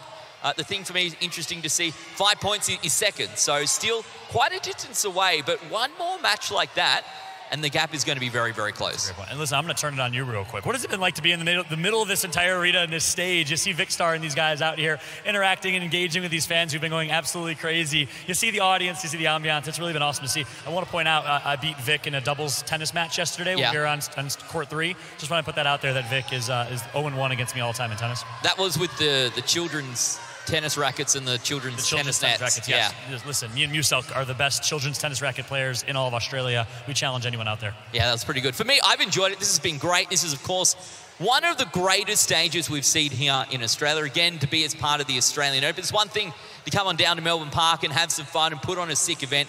It's another thing, again, to be with such an iconic sporting event. I said before, they crown champions here, year on year. History is made, and today we can do it in competitive gaming for the first time with this prize pool. Our first Fortnite champion going to be crowned in the same exact arena today. And honestly, though, you're back to the Jesse conversation and topic. He had a great first half. We had a little halftime there. First 3 games, back to back to back. It's going to be hard to top that. But if a player like Dolph, for example, who just netted himself 4 points, can consistently do that in this second half, do you think there's a possibility, any way we could see someone topping him for the first place $100,000 prize? Yeah, absolutely. For me, I think Jesse is limited to 3 points a map. It's very difficult because you have to come top 10. It takes a lot of work, firstly, to come top 10, just to even earn that 1 point. So if someone's going out there playing for a limbs, there's potential. If they're coming through with 4 or even 5 points in a round, which would be quite incredible, definitely possible. This is where I feel like people start to find their legs. They've warmed up, right? They're used to the crowd now. They're used to the peripherals. All their settings are right. They've had a break. They've had some lunch maybe in the downtime at halftime. They're ready to go, and I feel like some of these players who perhaps were less experienced on LAN, were less experienced with competitive gaming, now they're going to start to find form. Yeah, and that's a really good point. I think one thing we're going to expect in the second half is a lot more desperation from some players. We've seen that in past competitions at TwitchCon, at PAX West, at Winter Royale, and so forth, where the games 4 through 6 are when people start dropping tilted towers a little bit more. They start playing a little bit more aggressive and expect all that type of energy, that type of aggression in the second half. Expect a slightly different style of play here for some of these players like Dolph, who are on the brink of that first place finish. They're not content with $50,000 and beyond. They want that first place spot. They're looking for the 100K, and I don't blame them, to be perfectly honest. Aim for the sky, and if you fall slightly short, take $50K home as a consolation prize. Easy peasy. I'll take it any day of the week. We're going to take a look now at some pretty sick plays that we've seen across the day. Talk us through here what you think we're seeing. What were some of the highlights, some of the standouts from you, short of course, Jesse coming through with 3 from 3 to start things off? Honestly, that element right there that Jax pulled off. I've been talking about Jax when I was casting with Lupo earlier. He's been really impressing me. Hasn't been able to make it to late games just yet, but again, I had him as a dark horse. His ability to win that fight against Slayer, despite having low ground, was great to see. And then there's players that are on the brink. A lot of these players like Price. I think it's Jalen, who's also looking to really perform here. That are so close but so far. They're getting eliminations that they need, but they're not able to make it to that late game. So looking at the overall standings, there are a few players on that brink. I know we keep talking about Jesse, but I want to talk about some of those players that are so close and have an ability to really pull it off. Yeah, for me, there's been a few players who are still so very close, and I think still within reach of making, firstly, the top 2 or 3, but of course, still within reach of coming first. So I want to see how that plays out. And of course, people playing for top 20, playing to double their money, to go from $1,000 up to 2 just by coming through into the top 20 today. And the top 20 is not going to be that high in score because it's difficult to get points. Yeah, that's a great point. There's a lot of opportunity there. And another team, another few people that have really impressed me are the Chief Boys. You saw Skyla and you saw Slaya, both alive and making some noise in a few of those games. Another 2 players that are getting some eliminations, that are on the brink and have an opportunity to really explode in the second half. I'm excited to see what they can do. 2 more, Mindfreak, what a reputable organization and name in Australia. Let's see what they can do as well. I'm looking at them, Twiz and Vince, to see if they can pop off and go off here in the second half. Yeah, I just want to see who's going to make a name for themselves today. What is that going to look like? Oh my goodness, the real Dr. Lupo himself walking around the grounds. I had to sweat, I had to sprint, and I had to run to get a wave started here in this audience. Oh, this My guy. man Lupo just has to wave a camera at people in the crowd, and he's getting them going absolutely bonkers. You'll love to see it. This audience has been so much fun. I hope this is not the last we see a major event in Australia. Oh man, Dr. Lupo, too famous for his own good, I think. We have to put him into secret shuttles out when he goes and walks around. Needs a security guard of like 6 or 8 or something like that. They won't even let him through half the time. He'll, of course, be playing in this afternoon's Pro-Am. Yep. So, look, he's a pretty good player, right? He streams a lot. Oh, my goodness, crowd. He has 1 or 2 wins. I can't remember exactly how many eliminations he has total. But, yeah, he's played a little bit of Fortnite. And honestly, it looks like he has a magic wand right now that he was waving at people, and people have to cheer when that goes by them. That's actually insane that he can do that with his phone. Followed by a selfie, because we all know how good looking. Oh, yeah, you got to get the selfie. And if he's not taking selfies, he's tweeting out codes or something like that, isn't he? Doing pretty strong, but I don't blame him, to be perfectly honest. And we'll see who he teams up with later in the Pro-Am, see how that plays out because he's big on the charity, right? He's huge on charity. The man's donated so much to St. Jude. A big shout out to any Dr. Lupo fans out there that have also donated to St. Jude and helped him with charitable causes. Every time he gets those skins at events like PAX West, TwitchCon, and this one, rather than using them to farm clout or to get some retweets, he uses them to donate to charity every single time. So big shout out to that guy, besides his retweet. But besides that one retweet that's still going forever and ever, it's like the song that doesn't end. 50K retweets. The last person to retweet gets the code that's Stop expired. Stop retweeting it. The code's expired, boys and girls. You don't really want it. Dr. Lupo, we brought him all the way down from the United States. Again, one of the biggest Twitch streamers, one of the most popular Fortnite streamers. We had a chat to him earlier. Let's take a look at his video. My name is Dr. Lupo, Benjamin Lupo, and I'm here to cast and play Fortnite. Should be a good time. I'm pretty excited. It's really warm, though. I definitely have the skin for it, for sure. Playing Fortnite at a competitive level it's difficult. There's very clear, who the people are that adjust well and who is truly competitive versus those that maybe have a little more casual viewpoint from the game. And I like watching that. I like seeing the top end really show why they're the top end. So for the solo side of things, you have $400,000 on the line, which is an insane amount of money. Well, he's a big name in competitive gaming, a big name in Fortnite, a big name around the world. I'm glad that we've got both him and you Fallout down here with us this weekend, helping us out, explaining all of the Fortnite jargon to everyone watching along at home and getting a bit of that expert analysis as well. Yeah, I appreciate that. Obviously nothing compared to that man, Dr. Lupo, but it's an honor to be down here as well. So much fun, and it means the absolute world to be involved, really supporting the growth of Fortnite. And one fun fact on that man, we just saw that nice piece, he is the 3rd most followed Instagram profile in the state of Nebraska. So if you're out there, please help my man Lupo get to #1 in Nebraska. I don't even think Warren Buffett is #1. It's some other person. So let's I get was Lupo going to say, I don't even know anyone else from Nebraska, to be perfectly honest. I think he's the only person that lives there, so I'm confused on the whole top 3 thing. Right. Maybe if they converted the Instagram follows to $1 dues, maybe that'll work out for him or not. I know he does love that. Look, we're very, very close to getting into match number 5 here at the Fortnite Summer Smash. We are live from Melbourne, Australia, the Australian Open. What a cool place to be. I've had a great time across the last couple of days. We had some really cool opportunities yesterday for me. I think checking out the commentary box in Rod Laver Arena for me as a gaming commentator to see how the sports pros do it was pretty cool. That was awesome. Yeah, that's for sure. And you talked about it earlier, but want to start like planting some seeds and hyping up the upcoming Pro-Am, because it's going to be unbelievable. If you're from the Australia-New Zealand region, in Tasmania, can't forget. Yeah. Yeah, sorry. But there's going to be some huge names. A couple AFL football players, both male and female, I heard, which is great. A bunch of tennis players. Nick Kyrgios, my Greek-Australian brother. Oh, yeah, big fan. Excited to watch him. Huge fan, massive fan. Excited to watch him and see what he can do. So the Pro-Am is going to be the opportunity to wrap things up. This has been such fun gameplay. I can't imagine anything topping this, but I think the Pro-Am is going to do that with Lupo playing a lot of these people, Valkyrie, etc. I think we're going to see a little bit of animation a little bit later on the Pro-Am. So very excited people are really hamming up for the camera. And talking about hamming it up for the camera, we've got Dr. Lupo once again down in the crowd. Thanks again a ton, Ben. I appreciate it. We are out here in the crowd right now. Look at the mass of people, how excited everybody is. You guys love some Fortnite, right? Now, while we have a second in between games, the stuff's getting set up, everything's getting ready to go. I actually I chose someone at random out of the crowd to talk about some Fortnite. And right here we have Charlie, who actually, it's your 13th birthday, you said, yeah? Yeah. Happy birthday, my friend. I appreciate you taking some time to talk. Now let's talk about Fortnite, especially competitive Fortnite, because right now we're seeing stuff from people that you don't really see this kind of gameplay in public matches. Do you think you could keep up with some of these guys? No way. Oh, you got to be honest with me, man. None of them are very good, trust me. I mean, we watched Jesse sit, and he didn't fight anybody, right? And he ended up getting first 3 times. That's got to be pretty easy, right? I don't know. Now, in Fortnite itself, do you play a lot? Yeah. Alrighty, Lupo, I think we're going to drop it there with the crowd, because we are into match number 5. Casters, let's get into the action. Thanks very much, Ben. Yes, have to cut that one short, Lupo. Unfortunately, we have got the match, or perhaps fortunately, we've got the match, because obviously that's what we are all here for. Just having a look at the drops immediately, Vandy. Doesn't seem to be anything too out of the ordinary. Everyone's got a fairly even split across the map. There's a nice spread, as you said, Jordan, but I am keeping my eyes on the tilted towers right there. As the games do go on, we are starting to see players start to get a little bit away from that placement mentality into, I need as many eliminations as possible. Yep. If not just for the points, to stuff up somebody else's chances on the leaderboard. Yeah, it's not only that, it's putting them down, putting you up, as we see A1 Beat starting off the proceedings, grabbing himself an elimination quite early on in the piece. Always going to be a good feeling, a nerve settler for the early game.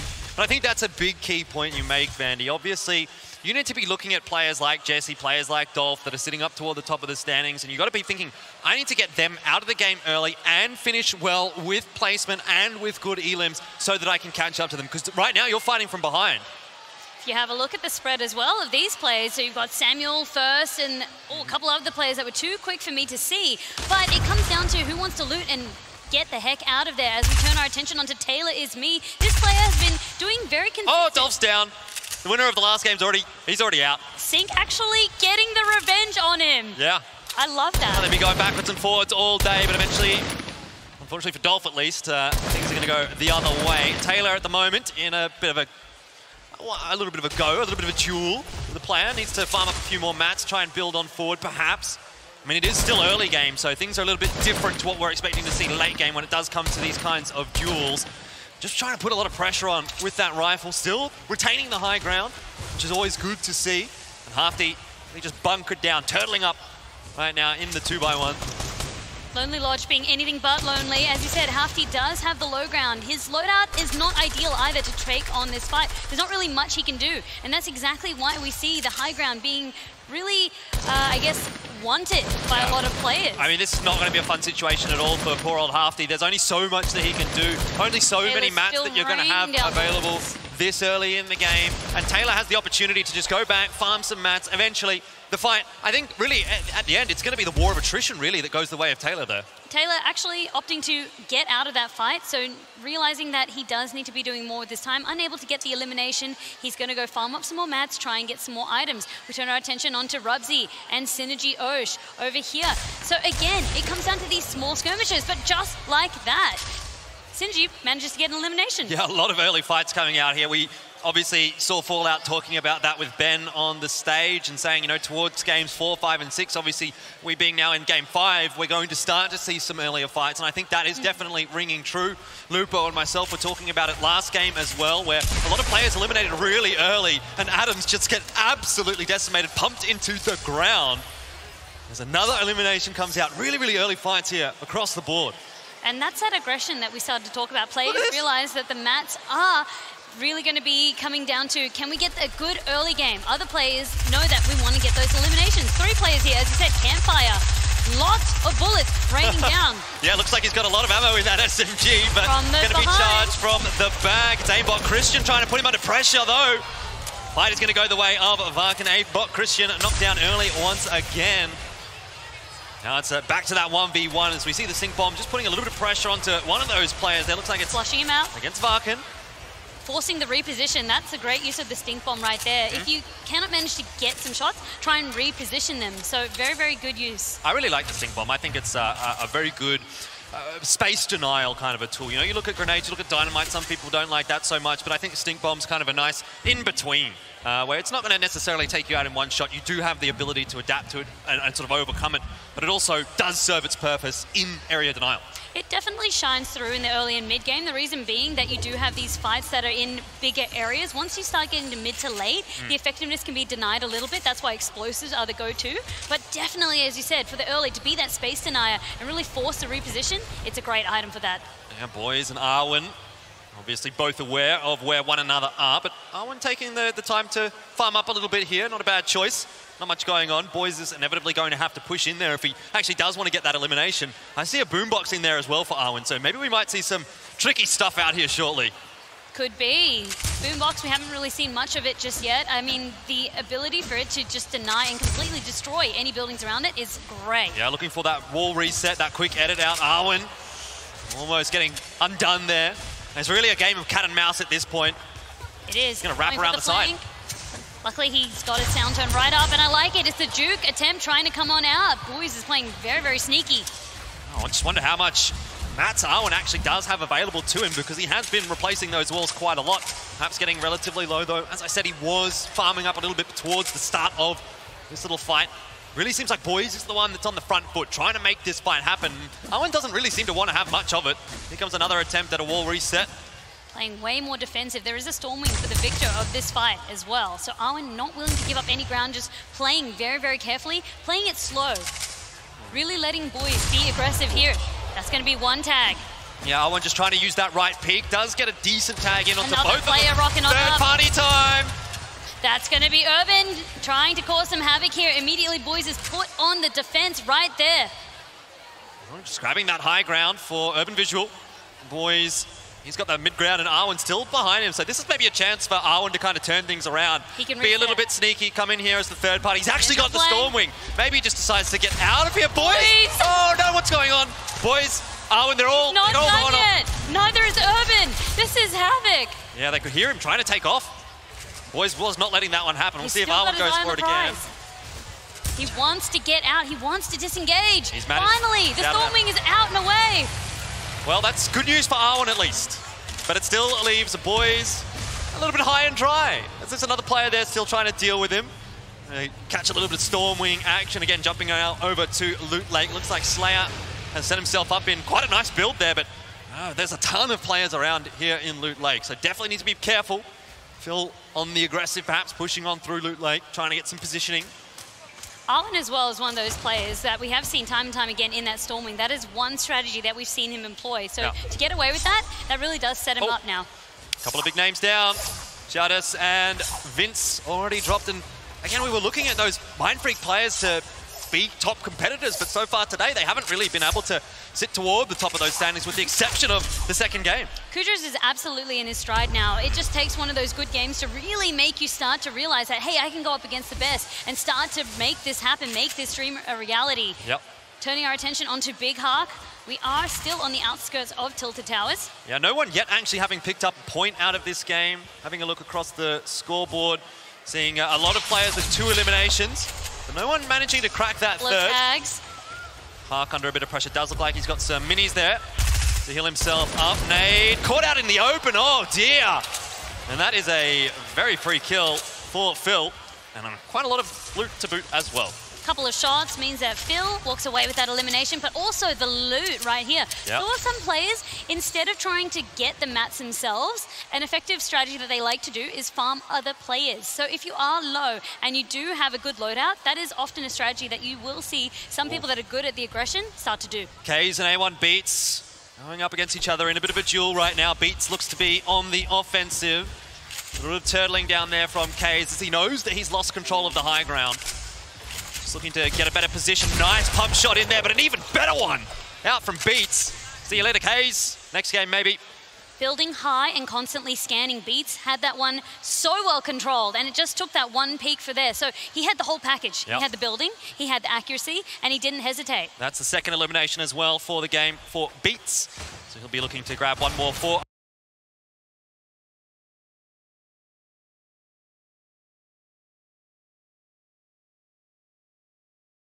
a point. Taylor and Noodle now trying to engage each other. Get a few builds, a little bit of a turtle here from Noodle, just trying to figure out what is actually going on. Does have a reasonable amount of shields to play with, so it's not the end of the world. Also quite a nice loadout for this close range battle, but the stink bomb is really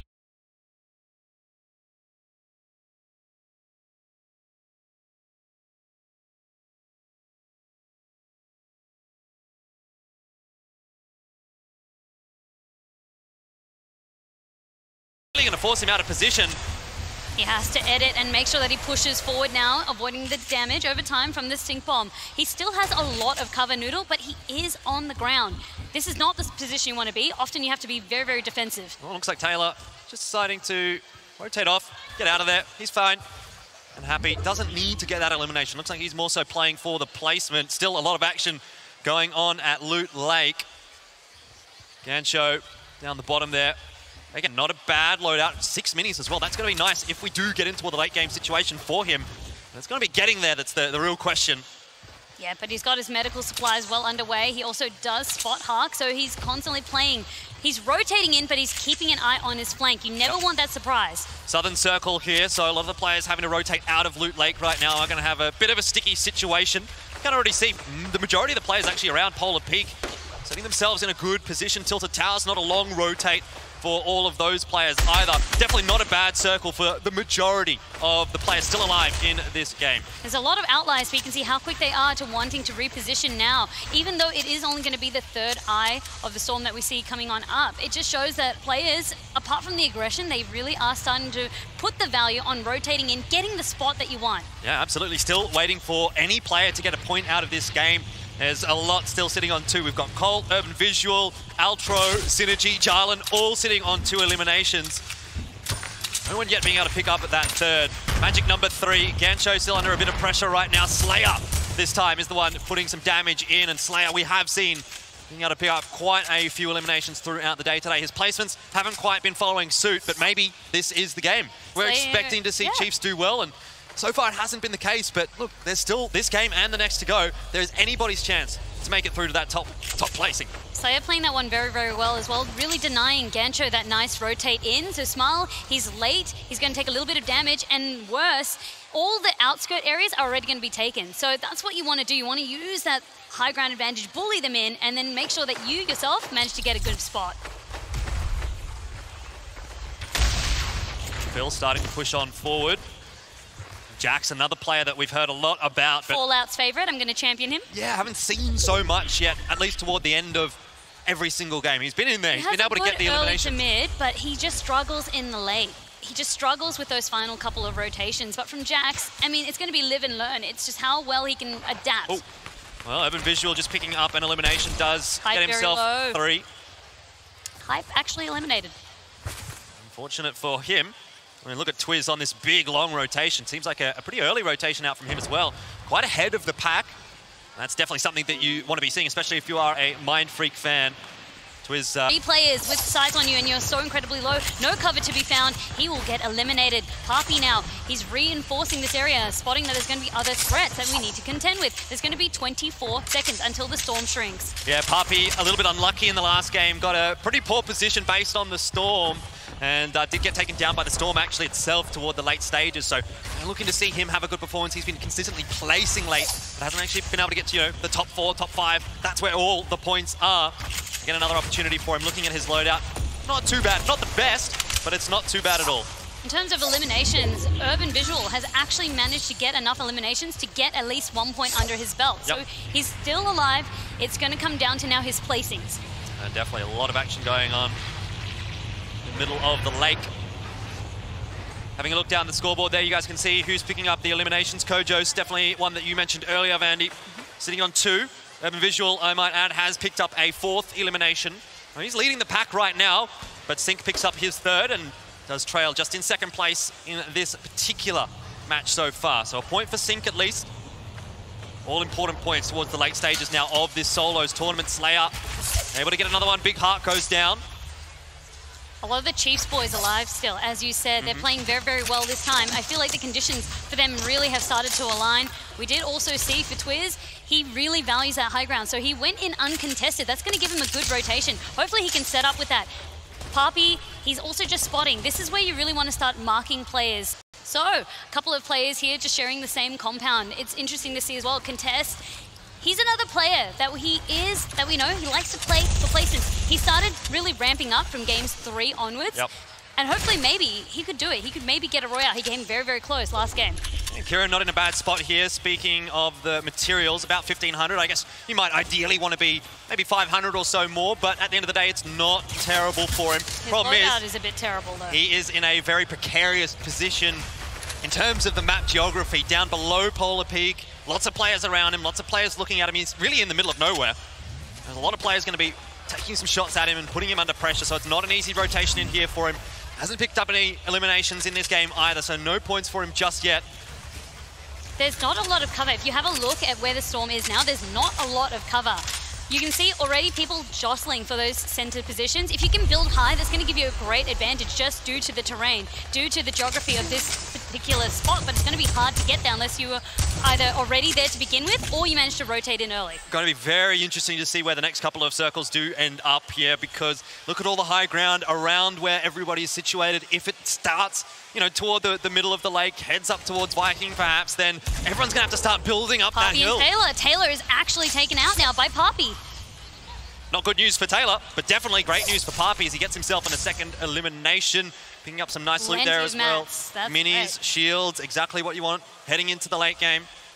Papi is doing very well for himself this game, and he's relatively uncontested. Now with Taylor out of his way, that just sets him up so well heading into this. Yeah, absolutely. Looking at the rotations coming in on the map, you guys can't see it right now, but Urban Visual still very, very far away, sitting toward the storm. Skylar seems to have gotten the heck out of there, as you can see him start to build up toward the middle part of the screen. He's actually managed to get some high ground, and I thought he was in a poor position, but in fact now, he's managed to find himself, he's managed to swindle himself into a really good spot. Papi will have to move though. He has been playing on the outskirts, similar to Urban Visual. These guys will have to come in. Skylar as well, already staked his claim, and now just turning his attention up. If we can get some free eliminations, why not? No one else is contesting us. We've done a scan, but this is what I like to see. He's taking a couple of shots, but then still constantly scanning. Just those roof peaks, the edit resets coming out, trying to get the transparency, trying to look on through, see what's going on. He only just rotated into this position, so doesn't really know exactly what's going on all around him, Skylar. Having a bit of an information game for the moment. As you can see, again, he keeps going with those edit resets, trying to look through the walls. Now starting to get a bit of a better gauge as to how the game is playing out in his particular position. Glad to see that Boys has managed to make it out. He didn't have a Stormwing to get him here, but he is still here. Corex sharing that space underneath him. So all of these players are soon going to be forced. That Storm is going to shrink, and this is where we're going to see a lot of eliminations start to happen, Jordan. Yeah, exactly, 33 players left. Luckily for the majority, at least, it's not on the high ground. I guess if you were on the high ground, you would love to have it be up there. But a bit of a tag onto Twiz, but Skylar only seeing shields for the moment. Lots of players following on, spoiling tags up as well. We still see Jesse alive. Haven't spoken too much about him this game, but you got to remember, 3 wins from 3 in the first 3 games for him. Maybe he can make a 4th here. Bit of a hiccup in the last where Dolph did pick it up, but Jesse still the pack leader on the standings. You can see for Skylar, it's very, very hard if you don't have that sniper rifle assisting you, the drop-off range from this weapon. Not really assisting him as he's trying to take these shots, but Boys is here to join the party, and Boys is knocking on Skylar's door. He doesn't have the ability to break those buildings. He doesn't have a deagle, he doesn't have an SMG, anything like that. The shotgun, not really going to be so great, nor is the heavy rifle. So I think he might need to just disengage that close-range fight. Unity did get a decent pump shot in there as well. Bumping elbows. A lot of these players, they're sharing the same compounds, and that really comes down to how much of it is yours. As you said, are you able to break through to it? Are you going to have to waste time? It really comes down, but every second is going to really count. Look at Shy. He's got absolutely no health. Just flying on through. Happy as you please. And he's managed to get into a fairly reasonable spot. Needs to just bunker down. I guess he's got no shields. He's got no bandages. He doesn't have a med kit at all. Just holding on, Jesse over here. He's got an elimination this time. Time and time again, this man sneaking into these final circles. Yeah, I think it really comes down to his positioning, his rotation. His Such a game smart sense. player. It's Game game sense, sense as exactly. well. He always gets in the good positions and he He always can gets read the there pace. safely as well. That's the key for me. Safe. A lot of the players are so far beneath him. He does, however, he's going to start dipping into his medal.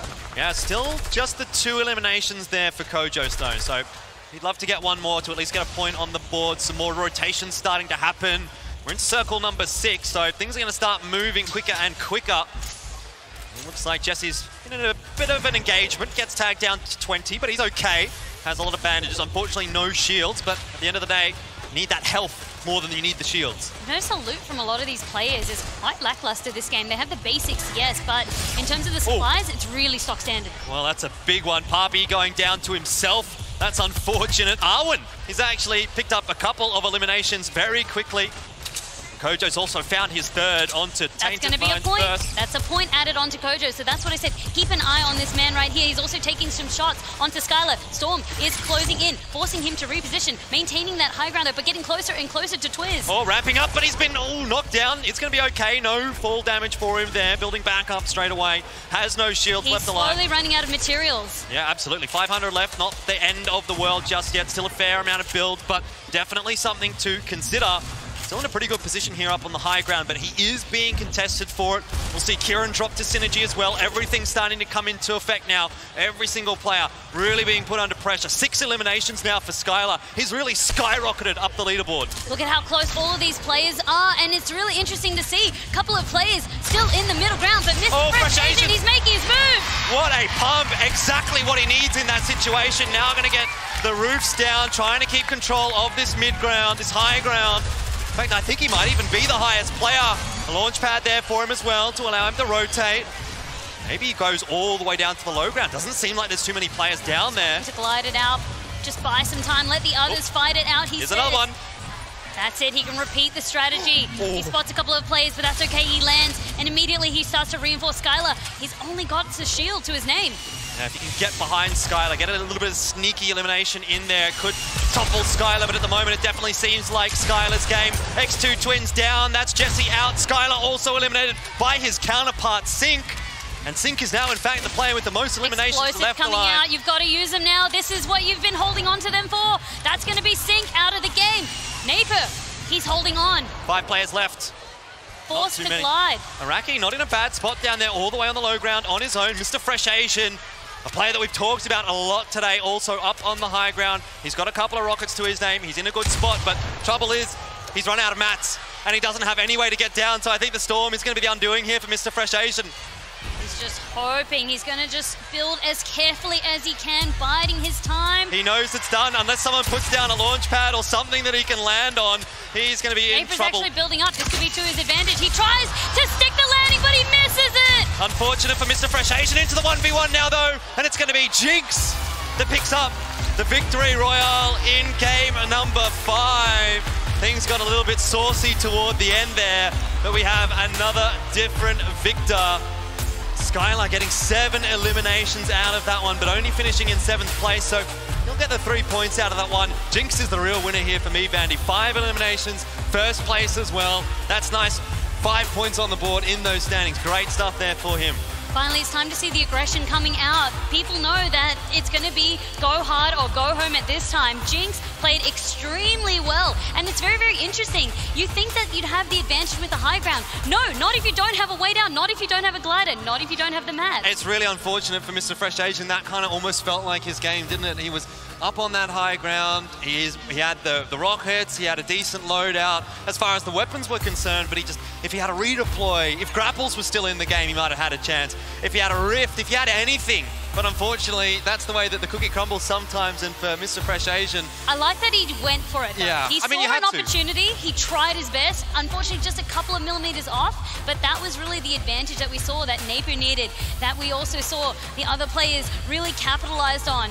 And it just goes to show it's still anyone's game. Yeah, exactly. I mean, Jinx this game, Dolph last game. Obviously, Jesse's still doing pretty well for himself. I don't know if he actually ended up finishing in the top 10 there to be able to get himself a point, and I don't think he ended up with the 3 eliminations. So maybe no points there for Jesse, maybe still sitting on that 9 points, but we're starting to see that gap close. There's one more game left. I reckon it's still catchable. I think someone can still overtake Jesse, even despite the heroics from earlier on today. Well, it's funny that you say that because Jesse was playing for the placements, right? If you're not getting those eliminations and suddenly you get players who are doing both now, that's going to be the threat. That's going to be really where you can start to lose a lot of your points. I'm going to be very, very interested to see when the leaderboard is updated, how we've seen it shift. I think that's really what we need to keep our eyes on now as well, headed into what is going to be the last round of this solos tournament.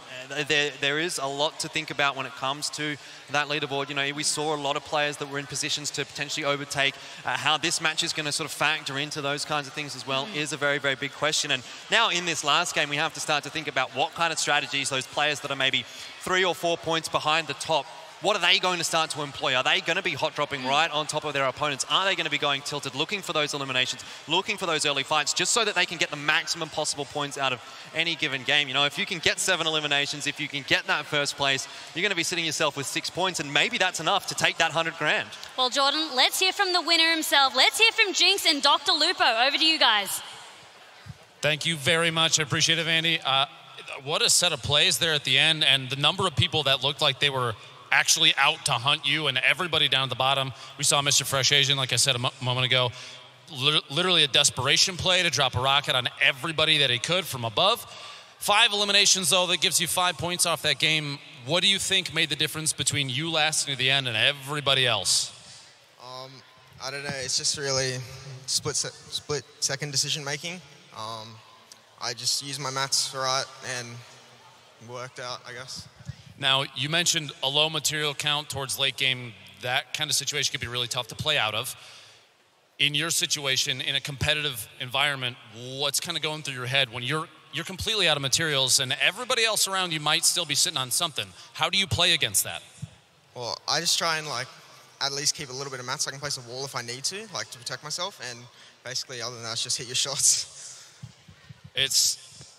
It's incredible to see some of the plays that people have made, and this is definitely another standout one. 5 elims in a competitive environment is huge. You should feel really, really good about that. It's impressive to see. Now, your loadout wasn't one that was kind of standard as far. A lot of players right now are going hand cannon pump, and I didn't catch whether you ran into one or not. Did you just never see a hand cannon? Never saw a hand cannon, so. So the option was just a heavy AR, the SMG, a pump shotgun, and as many heals as you could carry, yeah? Yeah, basically. Well, things seem to play out exceptionally well for you. I appreciate you taking the time. Thank you so much, and congratulations on your win. That's absolutely massive, man. Thank you very much. Can we get a round of applause for Jinx?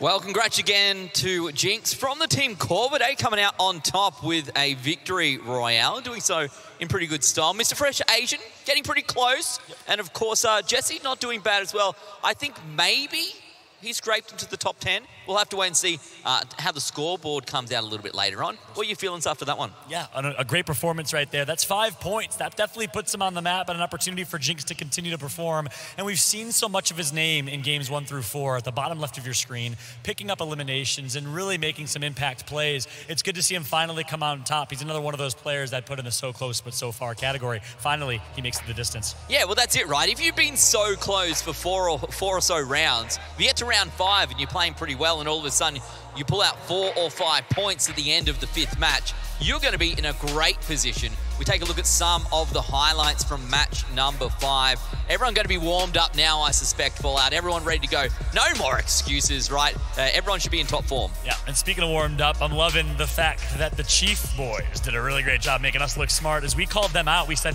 they really have been performing consistently. And who did you see right there in the last? You saw 2 members of Chief. You saw Skyla go huge with, I believe, 6 or 7 eliminations. I think Chief is a team that I'm excited to see the scoreboard for. Skyla in particular, I think, is really inching and clawing his way up with elimination points. Yeah, and that's for me something interesting to see how that plays out, whether it is players who have been picked up in professional orgs, whether they get ahead across today, or whether it's going to be someone that we haven't heard of before. Right now, obviously, it's been all about the X2 twins sitting up there on top, looking pretty good as Jesse for now. But the gap is closing. At most, I think he's going to be on 10 points, and If that's the 9. case, yeah, someone's going to be right up there. Exactly. You see him on screen right now. That's Jinx, who just won. He has 5. We know Dolph has 4, maybe even more than that if he picked up some eliminations in games prior. But there you have it. All eyes on what we claimed as the king of Australian Fortnite. That's Jesse, one of the 2 X2 twins. Yeah, sitting up there probably at the top of the scoreboard. We'll have to wait and see how that looks. And now we're at the end of match number 5. Only 1 match remains as well. And we've been talking about how this is an historic moment here in Australia, how this prize pool is incredible, how one of these players is going to be walking home with $100,000 at the end of today, part of that huge 400K prize pool. And now, just 1 match remains.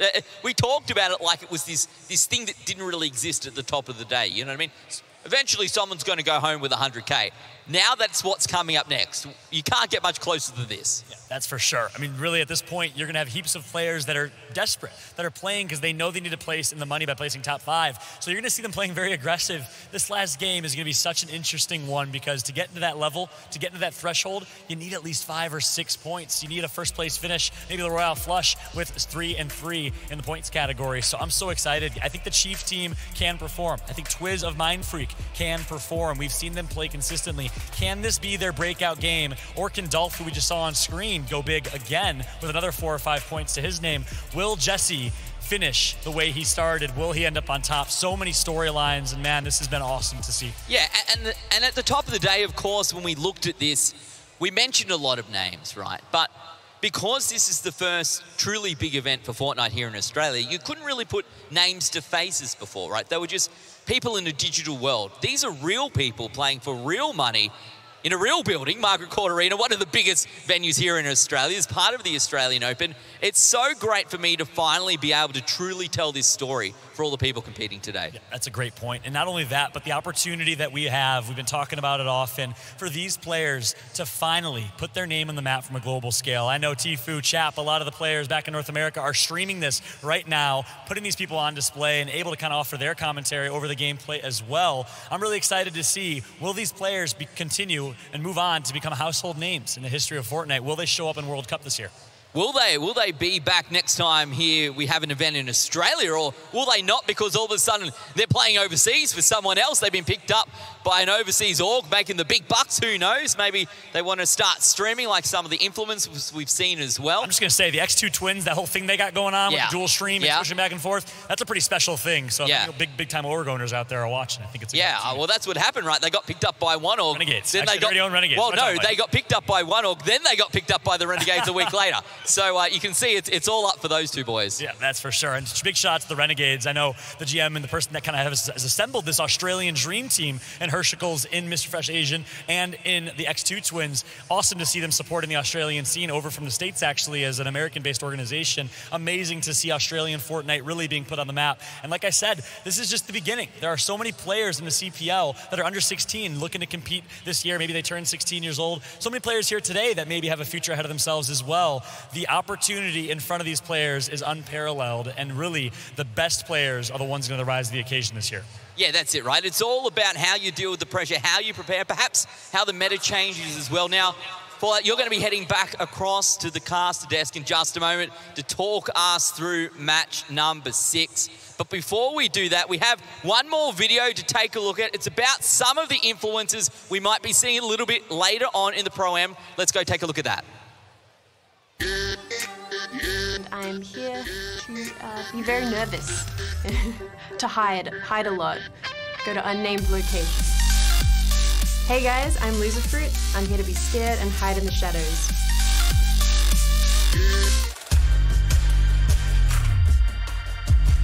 I'm Lachlan and I'm here to dominate the Fortnite Summer Smash. I'm trying to be realistic.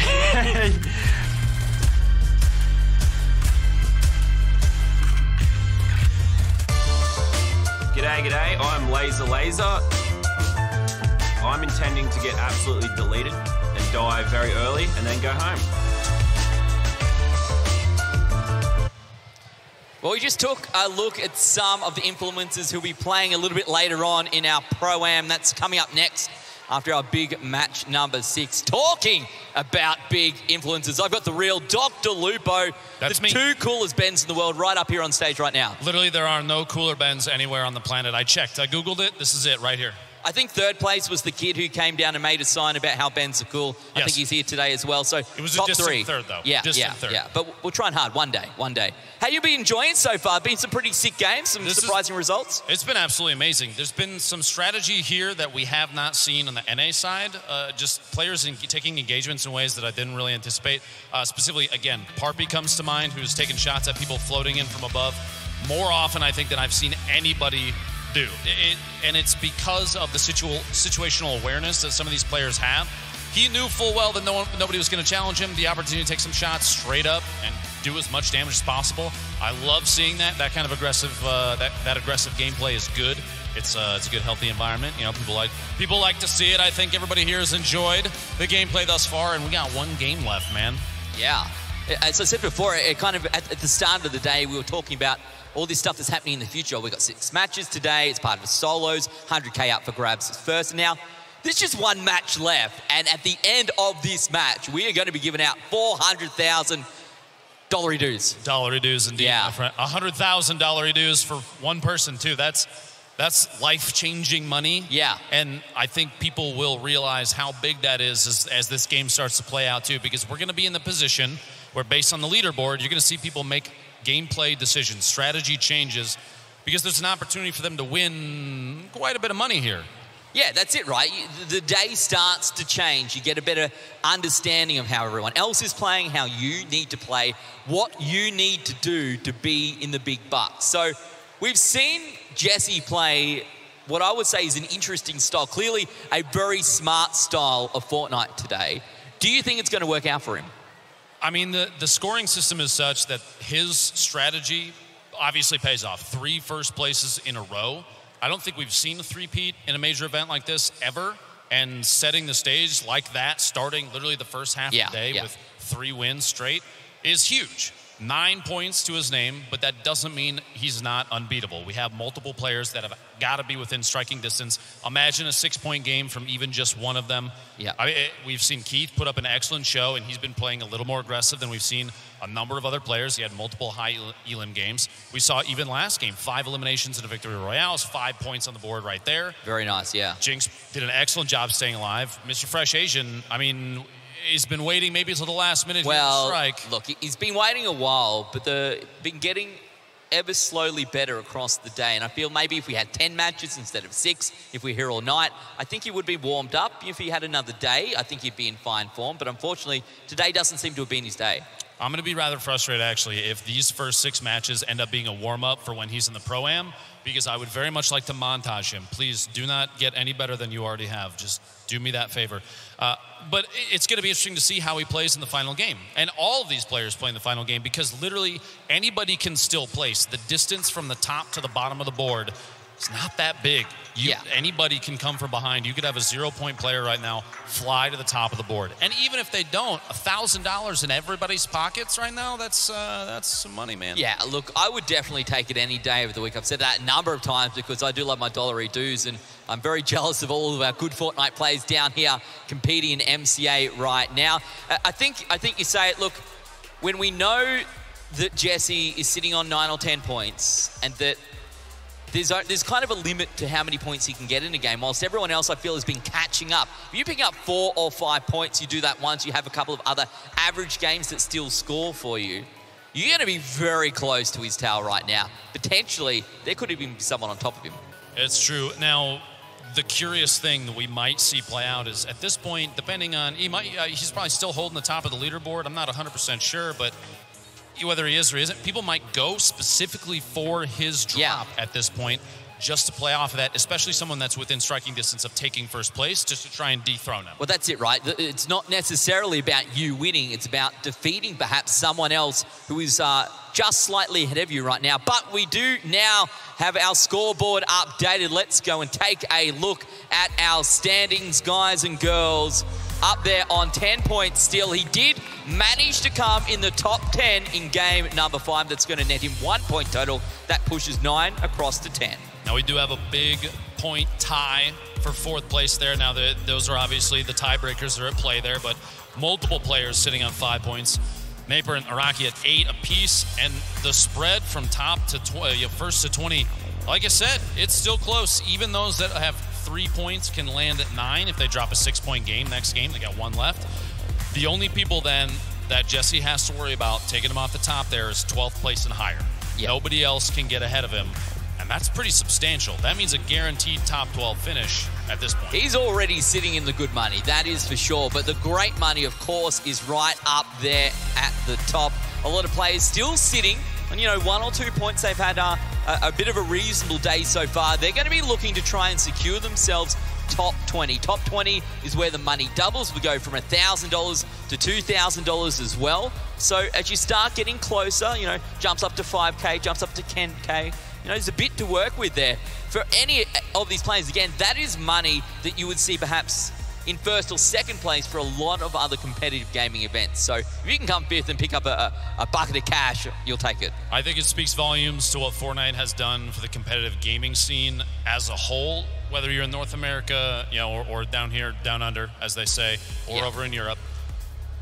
Just the mark that it has made on the gaming scene has been absolutely massive. We have actually millions of dollars over the course of the last 12 months go out to tons of different players. We saw multiple events from Epic in the past. It's been an absolute blast to see the game grow and change, and this is literally the next step right here in Australia, and it's been wonderful to be alongside all you guys. This has been an absolute blast. Thank you. Well, it's been great to have you here, and well, Dr. Lupo, the time is now. This is match number 6 here at the Fortnite Summer Smash. By the end of this match, one lucky Aussie is going to be $100,000 richer. Fallout, let's take it away. Thank you so much, mate. And yep, we are back here at the caster's desk for game number 6. For all the bread, for all the marbles, no matter how you put it, it's an honor to be here next to you, Elfish, to be bringing it home. Yeah, likewise, mate. It is going to be a fantastic game. It's been a fantastic day so far, and I cannot wait to see who's going to take away that 1st place prize. Obviously, there's a lot of money up for grabs, not only 1st place, 2nd place, 3rd place, all of them going to get in the mix, but there's quite a number of players that we saw there on the standings that are within striking distance. Obviously, right now we know it's Jesse that is sitting up there on the 10 points, but you got Napa, you got Araki sitting there on 8. Not too far away. I think someone could definitely sneak in the 11th hour and steal away that 1st place. Man, what a story would that be? It's going to be an unbelievable finish to what has been an amazing event so far, a historic event so far. We've said it so many times, but it is so true. The largest prize pool in a competitive gaming history for Australia, and really, someone is going to be walking out with 100K. Will it be Jesse? Will he return to the consistency that we saw with him so many times in games 1 through 3? We haven't really seen much of him here. He made it to top 10, top 15. I believe he was like 7th or 8th place in that last game. Can he do it one more time to secure the win, or will it be a rising star? Yeah, absolutely. I think what we really need to look at for Jesse in particular is, can he get 1 or 2 points here? Maybe he doesn't even need a victory royale. Maybe he just needs to get those couple of points, because by and large, we've seen maybe 3 points be the best that you're going to get out of any single game. If he can get 3 points above the rest, maybe that's enough. That's all he needs. We'll see if he can do it or will. Jinx, who we saw perform and currently sitting in 4th place, can he do it again? Can he get another 1st place finish to leapfrog Jesse? All he needs is 3 points to do it. It's going to be a tough thing to do, easier said than done, that's for sure. But let's kick this one off. Game number 6 here in the Australian Open Fortnite Summer Smash. It's been an amazing event so far. Tilted Towers, we said it's going to be more busy. And man, look at this drop here at Tilted. We are certainly seeing a bit of a meta develop now in the late stages of this tournament. In the 6th round, in the final game, everyone wants to jump Tilted. Everyone wants to get some points on the board just to try and elevate themselves as high up those standings as possible. So initially, when we looked at Tilted in the 1st game, there might have been maybe 1 or 2 players there. Now there's like 6 or 7. That's for sure. You see Soda over by the red-blue building. You see Prex down by the pawn shop. 2 people in U apartments. That's Samuel and Serpent. A little bit of alliteration there. We'll see who the battle of the S's, who will come out on top. And I think there's probably in total 7, 8 people in Tilted Towers playing for eliminations, playing aggressive. You see iPod Clutch picks up 1. Fights ensuing right now. That's going to be a ramp build. Oh, and a nice headshot's going to be connected by Samuel. He is going to come out on top. What a play from him. That is absolutely massive. As we jump back down onto Jesse, he's being pressured out as well. Does have some pots, some minis there to get himself some shield, which is always going to be nice. But as we said, are people going to start dropping on him? Are they going to try and take him out of the game early? maybe it's better to be coming from behind than be leading from the front. At least that way, you don't have a target on your back. Yeah, that's a good point. And you see Kerr over there dropping in the same spot as Jesse. I don't know if he's been dropping there consistently or if he's not even in the running and is just trying to really put some cloud on Jesse's run so far. I think he actually just may have just gotten taken out right there. So Jesse will be able to loot up and get some materials over in Whaling. The same strategy again. Meanwhile, Soda drops low ground, connects against Prex. It's good shots right there, but not able to pick up the elim just yet. No damage onto the health bars just yet either.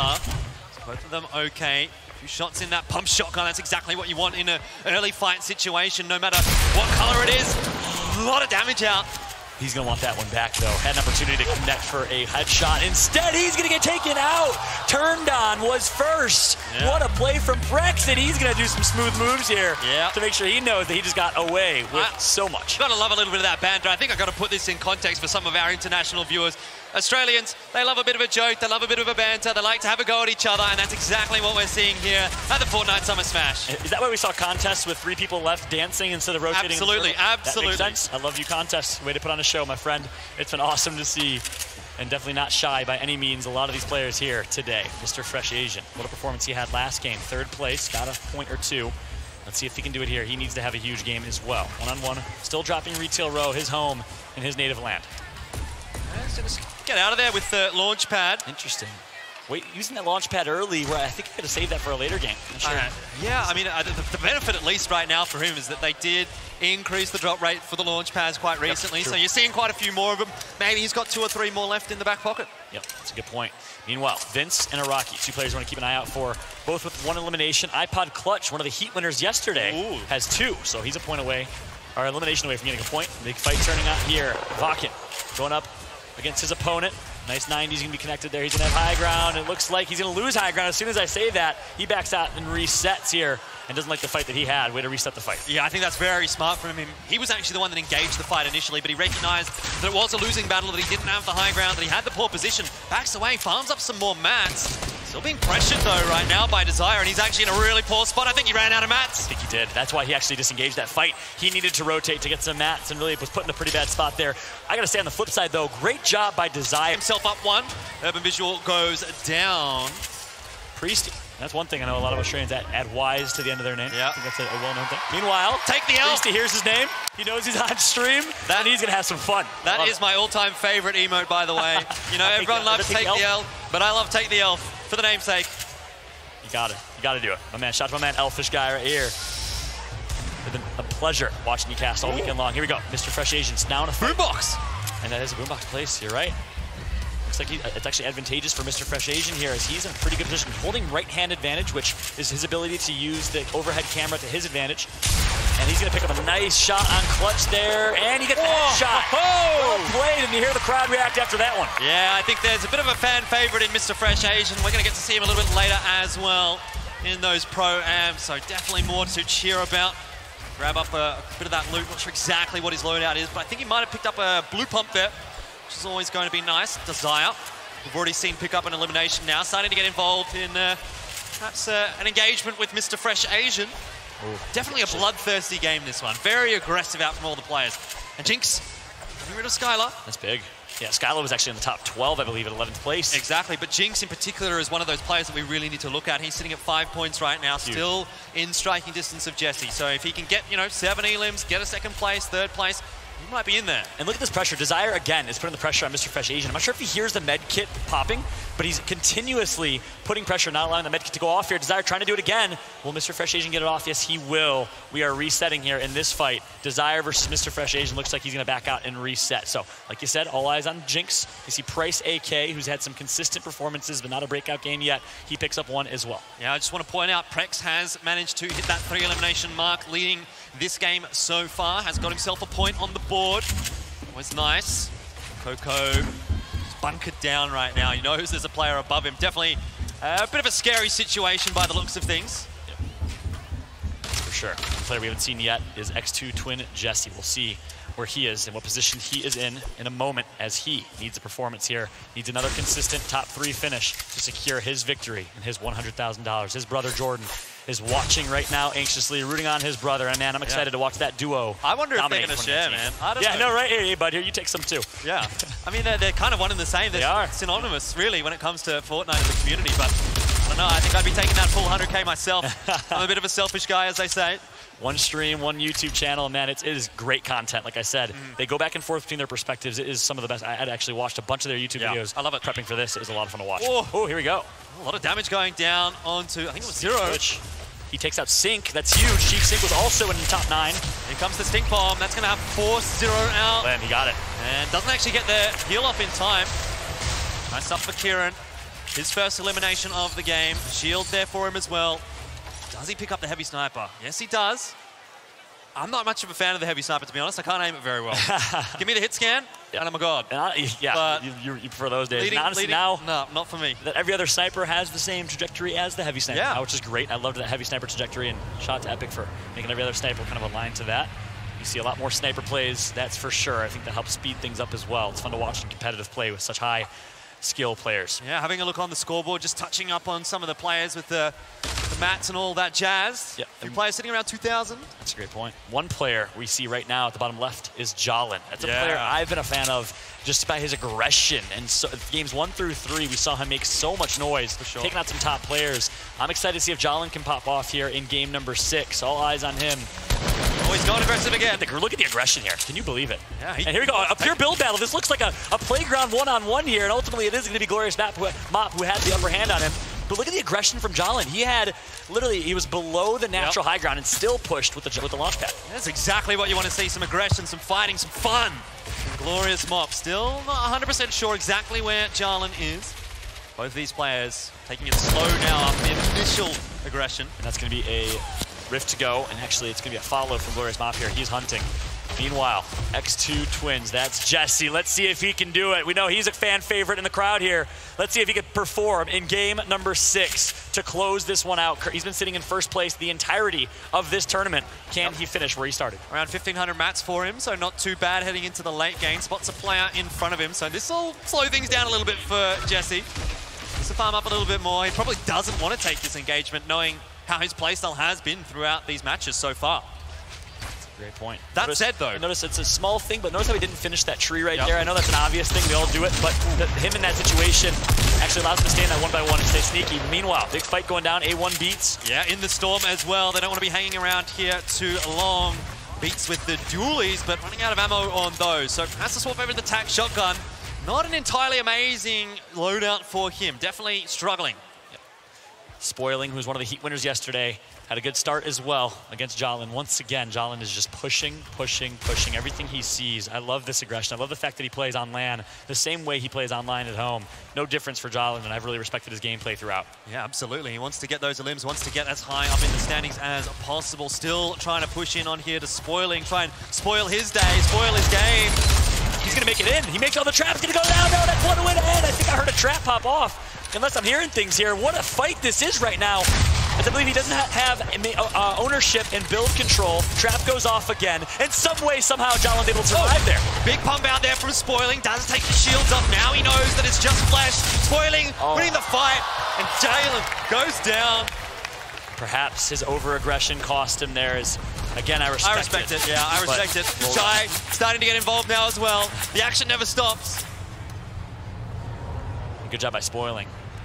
Pretty rough position to be in with Jalen just W-keying you, and he manages to come out on top in that fight. Of course, Shai was third-partying in that situation, trying to come out on top as well. Meanwhile, pretty slow situation here over by one of the biggest mountains in the game. You see Johnny Lingo just posting up in a 1-by-1. Yeah, circle starting to shrink into Dusty Divot. And that's not bad for, in particular, Jesse. Remember, that's where he's been dropping all day. You can still see him sitting down there right in toward the middle of Dusty Divot, farming up some wood. He's going to be in a good position later on in the game. Meanwhile, Jinx, key player to keep an eye out for as well in a 1-versus-1. Again, another playground 1v1 style fight as Jinx currently with 1 elimination. He is in 4th place. Needs to pick up at least 1 or 2 of these limbs. Look what he has out. That's dynamite to his name. he can really cause a commotion here if he so decides to choose so. Drops one and gets ready for the aftermath. That's gonna be a couple shots on Johnny Lingo. Ooh, but not able to connect. Yeah, the build coming up quite quickly. Jinx still wants to continue the aggression, pushing in forward, looking for the high ground. At the moment, probably going to have to reset, slow things down. He knows that he's lost that build battle for now. And Johnny Lingo just wants to get the heck out. No interest in taking a fight there. What I want to see is, how's Napa and Araki going? Because those are the two that are really chasing Jesse right now. They're sitting at 8 points, Jesse at 10. Definitely within striking distance. We haven't seen much from them throughout this game. I wonder if they've already been eliminated, maybe. Yeah, that's a great point. Those are two players we haven't been talking about a whole bunch either, and they've really snuck into that top 3, top 5. That's something that happens often in broadcasts, and I'm really excited to see what they can do. Meanwhile, you see Jesse ghost riding the whip right here with the Stormtrooper. See what he can do. Smart decision here. This is his ideal strategy. This is what he really loves to do. Get into that Stormwing, play it out, play the circle out. Ensure he's in there for the late game, for those placement points. Well, only halfway there. 51 players still alive. Yep, I just realized I said Stormtrooper. I meant Stormwing. My apologies there. Happens to the best of us. Indeed, nice job at. So Jesse, he manages to get a hold of a Stormwing, which this is actually how he won game number 1. Mid-game, grabbed a Stormwing, was able to hold on to that long enough to make it to late game, and then use his mats and his advantage to secure a first place heal-off finish. Can he do it again here? Jax right now in a tough spot. Yeah, just turtled up. Mr. Fresh Asian finding his 3rd elimination. Actually, no, that I should say is his 4th elimination now. He really seems to have picked up towards the, games 5 and 6, 4, 5, and 6, but I don't know if it's going to be enough to catch the top. Still, 48 people left in this one, going on to the 4th circle now. Spoiling still alive. Araki. I see Araki. Yep. Still in. 3 players we've been keeping a close eye on in this one. Jordy, one of the better and more fun entertainers in Australia. In Australian competitive Fortnite. Looking forward to seeing what Jordy can do. Been a lot of fun to watch his streams and watch him play. Yeah, he hasn't been having a terrible day. Actually came 2nd in the first heat, if you remember, but still needs to get a bit of work done here in the 6th game. Obviously not really within striking distance of the first place, but there's a big difference between even 2nd, 3rd, and 4th. That's for sure. Chiefs Parpy still alive as well on your screen. So you point these players out because we really got to keep a close eye on these ones that, again, are on the threshold and could burst into a top 5 finish and the prize pool finish as well. See here over towards, I believe this is Dusty. Tough situation to be in mid-game because you really are in a divot, a true divot. It's hard to break out of that with a lot of the natural high ground above you, so really important to have an early rotation. That's why we saw Jesse, the X2 twin, rotate early, which he does so well. Oh, Mr. Fresh Asian will jump on board with him once again. Still finding himself in sticky situations, always in this game in particular. Going up against someone, it's netted him 4 eliminations already. Seems to be doing pretty well for himself. Does have a pretty nice loadout. Yep. He's trying to dig his way out of this 1-by-1. Not in a good situation. And manages to do so. Sneaky here for Mr. Fresh Asian as he avoids Doom from Shy. Over towards Shifty Shafts now. Trap is placed. Is he going to connect? No, not just yet. Good job by Mr. Fresh Asian again, avoiding danger. That's the 3rd trap he's avoided this game. Really playing quite passively in this one, Mr. Fresh Asian. He doesn't seem to want to take this fight. Shy. We can see does have a bit of an advantage in terms of the health pool. 100, so sitting pretty. Jinx with another elimination. Always important to keep an eye on. It's a 2nd, by the way. Second, yep. Keep a close eye on that. Every point matters. X2 Twin in the Stormwing, still alive. Great use of the Stormwing to force his hand in getting to late game, which he does so incredibly well. Well, here we start to see some of the bigger rotations, some of the more important rotations as we get later and later into the game. And the Storm's starting to shrink. Everyone's getting pushed together. Not too much high ground in the middle.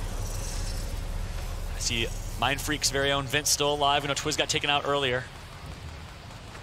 More players to keep an eye on here. There's a couple fights ensuing on the rotation. This is your chance to really get some picks. One thing I've noticed about the Australian scene, not afraid to take shots on people as they're rotating.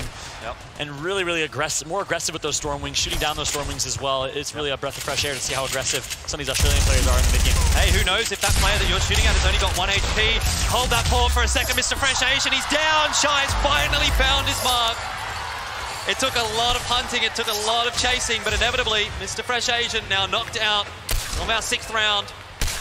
And hat goes off to him. What a performance. He's put on a show yesterday and today, day in and day out. 4 eliminations right there. He was consistently getting high eliminations. Honestly, he might be one of the more high elimination players in this series. So, again, my hat goes off and a major kudos to Mr. Fresh Asian for a great performance this tournament. And we still get more to see of him. He's going to be in the Pro-Am in just a bit. Yeah, absolutely. Jesse just chilling right now in the Storm Wing.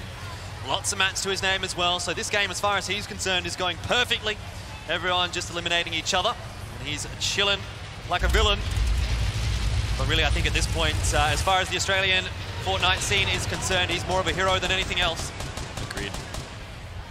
Talk about the exposure that he brings. Harpy takes out Rubsy. Dongers gets taken out by Noodle, which is probably the most ridiculous thing I've ever said in this. Yeah, someone's going to have to clip that. Please don't, or please do. 38 players left alive here in game number 6. Again, we're... Look at Rocky there, too. Yeah, still alive. I don't think I've seen Napa in a while. Maybe he's gone already. Fortunate perhaps for him, but maybe still in the running for some big money toward the end of today. For now, just waiting for that Storms to start surging, to start moving. That's where push comes to shove. That's where we're going to see the winners from the losers being separated. Here you see. Oh, Barn just getting knocked off his little perch there. Rotation going to be quite difficult for him. Tommy being put under pressure by the Storm and also by Parpy. Here should be a free kill for Parpy, but he's landing absolutely nothing. Inevitably, Tommy will go down. Parpy gets spoiling, though. That's a pretty good pickup. Oh, and hits another shot with the hand cannon as well. Parpy with some brilliant long-range play right there. Good accuracy from him. Let's see if Chief's very own Parpy can go big here. He has 2 eliminations, 1 more for a point from him. But he's going to need more than that. He needs a Royale flush. First place and 7 eliminations. 7 or more would be great at this point for any of these players. I think Taylor still... Oh, the X-Twin lost his Stormwing, I believe. Yeah, he did. He's down on the ground. See him, well, not on the ground. Not yet, anyway. Just turtling up. And this is exactly how we've seen him play time and time again. Getting ahead of everyone else, right next to that Storm, hugging it, turtling, and finding that best position. I don't know, this is looking a bit scary for everyone. And I think if any player benefited from rotating circles, that change that was made in the middle of Season 4, I believe, it really was Jesse and his brother Jordan. They're so smart at those rotating circles, and in the late game, they really capitalize. Meanwhile, Jax picks up 1. It's been a pleasure watching him so far. And we're on board. All eyes on Jesse, putting some shots in already. He's going to continue the early rotation, the first one to do it. But he's going to get tagged up quite significantly from the back there. Yeah, looks to just build around himself. Still got a few bandages there to play with as well, so he's okay for now. If we get into a heal battle, absolute chaos going on in this final circle. So many players left alive, 29.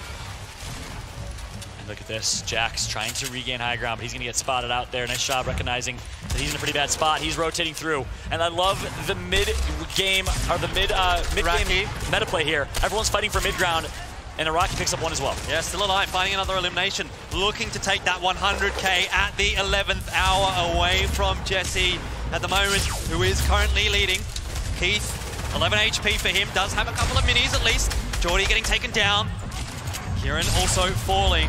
But Iraqi, the one I think that we need to keep an eye on. Iraqi and Jesse, it's the race to the finish. It's the race right now to the 100K. And it all comes down to this. Iraqi trying to stay on top here. Goes to Keith, not much HP to his name, but still playing with such aggression against Jax, who has full HP and full shield. Cool kid Casper currently has high ground as well. Jax takes out Arwen. And Jax still alive and making moves. Big play for Jax. Needs to stay alive right now. He's going to get another one. Jax connects with a shotgun shot. He is out of mats, though. He is using the branch of the tree to stay alive. No way. Some way, somehow, Jax is still in this one. Iraqi takes out another one. It is going to be an epic finish here in game number 6 of the Fortnite Summer Smash at the 2019 Australian Open. It comes down to this. Jax on the low ground, being contested right now, but should be able to pick up this elimination. He's going up against someone with very low HP in the end. That is going to be... Jax actually drops as well. Shy gets them absolutely nuts here. I wasn't thinking he was going to get contest for that low ground, but a few players dropping down. And there you go.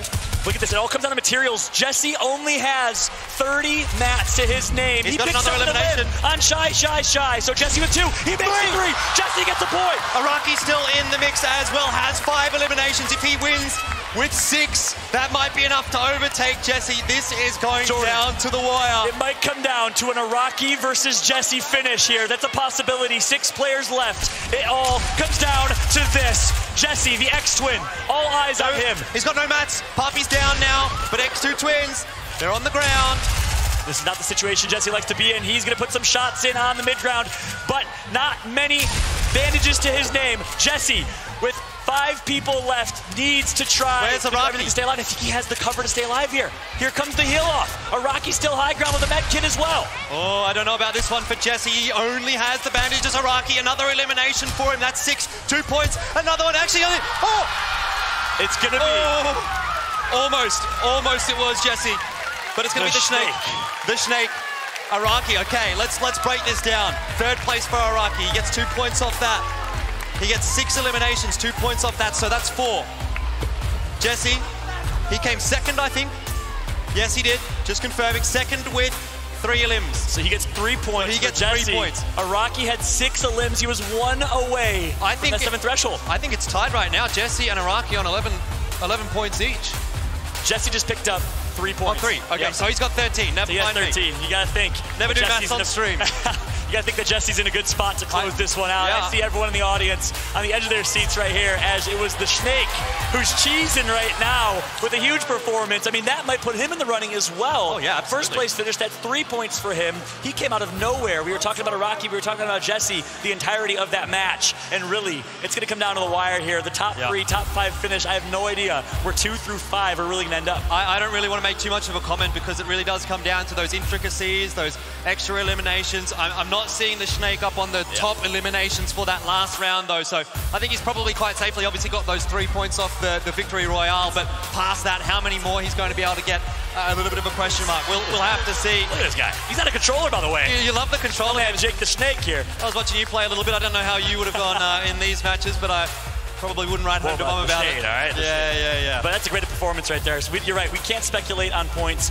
We can really only let the standings and the admin team calculate that. But what we can talk about is what a performance. Let's break that down as it was an unbelievable showing throughout the entirety of that late game finish. Once again, it is Jesse, the X2 twin, who gets 2nd place in that one. And really, when it comes down to him securing his own dynasty, his own fate, he comes out on top. What I really like about watching Jesse, I think, is the consistency that he's able to offer here in the Australian scene. You know, you're not seeing the same players time and time again. The top 10 is always a bit of a mix, but in particular for Jesse, he seems to always be in there. He seems to always be putting himself in a position to win the round. Whether he wins it or not, obviously that comes down to the clutch, but when you're in there time and time again, inevitably, once or twice, you're going to pick up a Victory Royale, and that's really what matters at the end of the day. Yeah, that's a great point. And how about Araki? 6 eliminations. I mean, he goes big in the elim category, also places 3rd. So when it matters the most for him, I got to pay a lot of respect to Araki, who's putting his name on the board from a global perspective on Fortnite right now as he performs in a huge way as well. That's a player we have not given enough credit and talk about. His performance has been consistent throughout all 6 of these games. I'm excited to see where he finishes. Super important for all of these players as well to put their name up in lights in this particular event because, like I said earlier on this broadcast,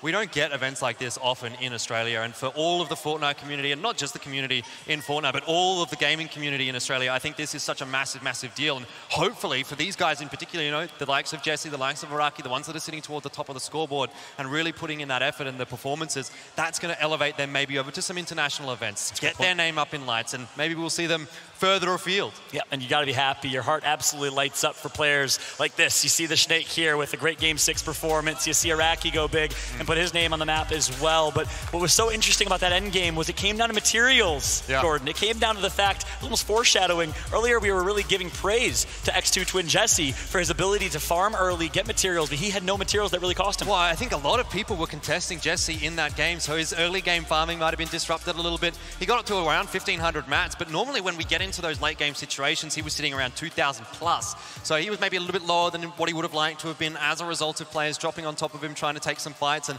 might have turned his game off a little bit. But I mean, still, you get 3rd place and you're sitting on the top of the leaderboard, you're not going to be complaining about that at all. Yeah, well, we can speculate, we can analyze all we want, but let's hear it straight from the source. We got Vandy with the Snake.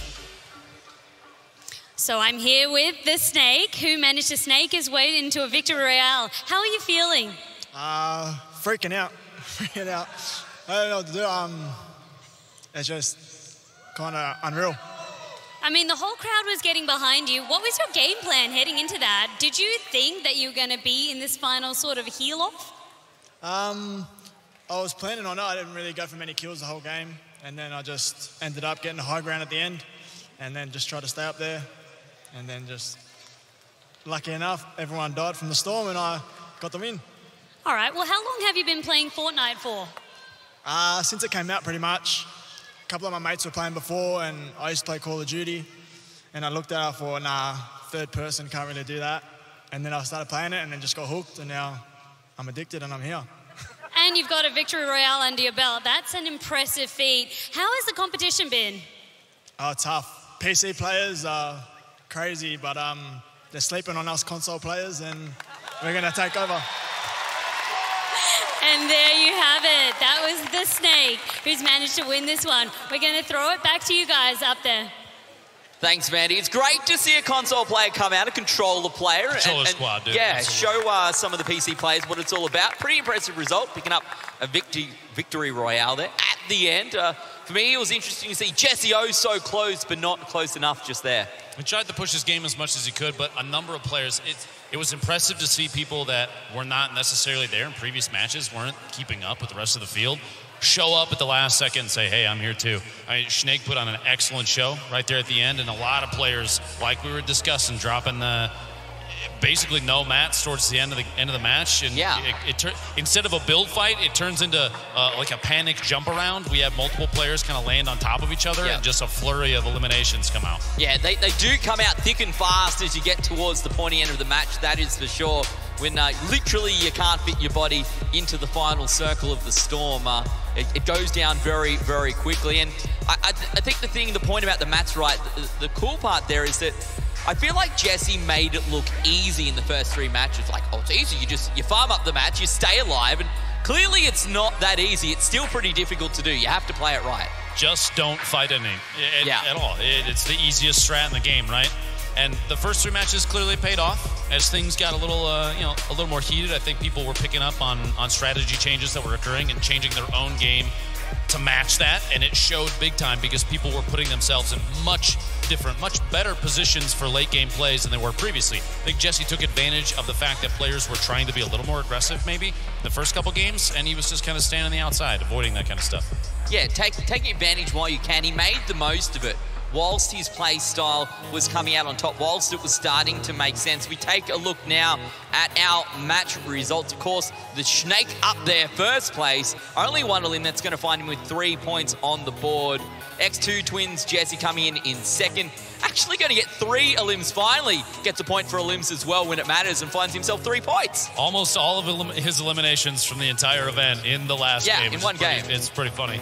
Iraqi there is 6 eliminations, 1 away from that extra point at 7. Super close, but still 4 on this single game. And a handful of players coming away with even just 1 or 2, which means the board that we saw previously before match 6, things are going to change. Placements they're going to adjust. They're going to bump a little bit, and things are all kind of up in the air right now. Yeah, the top 10 in particularly, I think we're going to see a bit of a shake-up there. Some people that were perhaps in the big bucks just 20 minutes ago, now on the outside. Other players who are lagging behind might find themselves in some big money.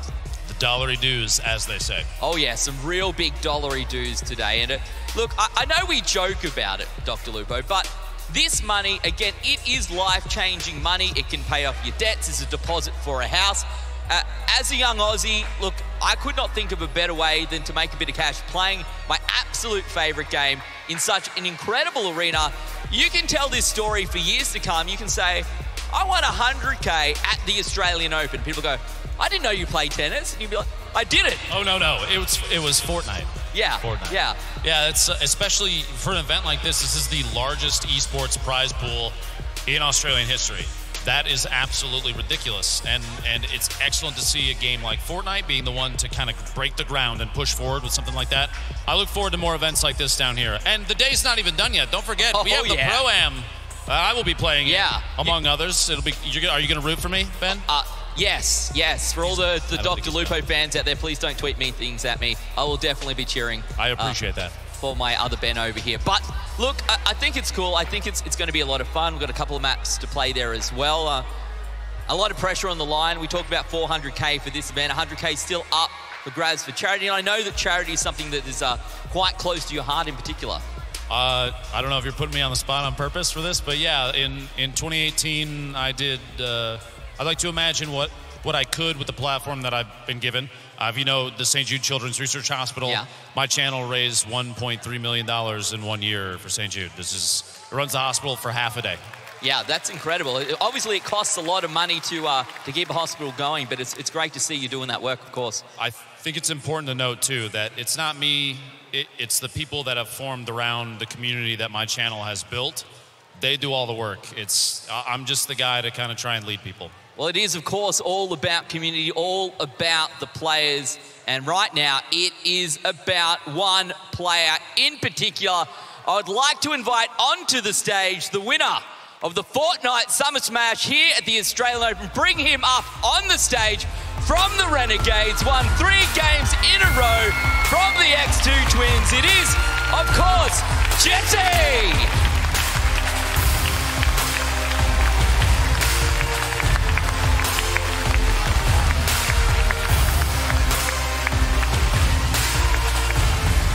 Swing that one around to the front. Very, very nice. Firstly, mate, an absolutely huge congratulations to you. This has been an incredible day. Firstly, how does it feel to come out as champion? And secondly, what does $100,000 mean to you? It's really good to come out with a win. A lot of practice that goes into it. Been last year screwing really hard. And in terms of the 100K, I don't know what it feels like. Hasn't sunk in yet. It'll hit you eventually, don't worry. Now, we watched over the first 3 games, 3 victory royales. I think you might be the first person in a major event like this to three-peat. I even tagged you guys on Twitter and said, give me the three-peat, and you did it. So I appreciate you delivering on that one. That was huge.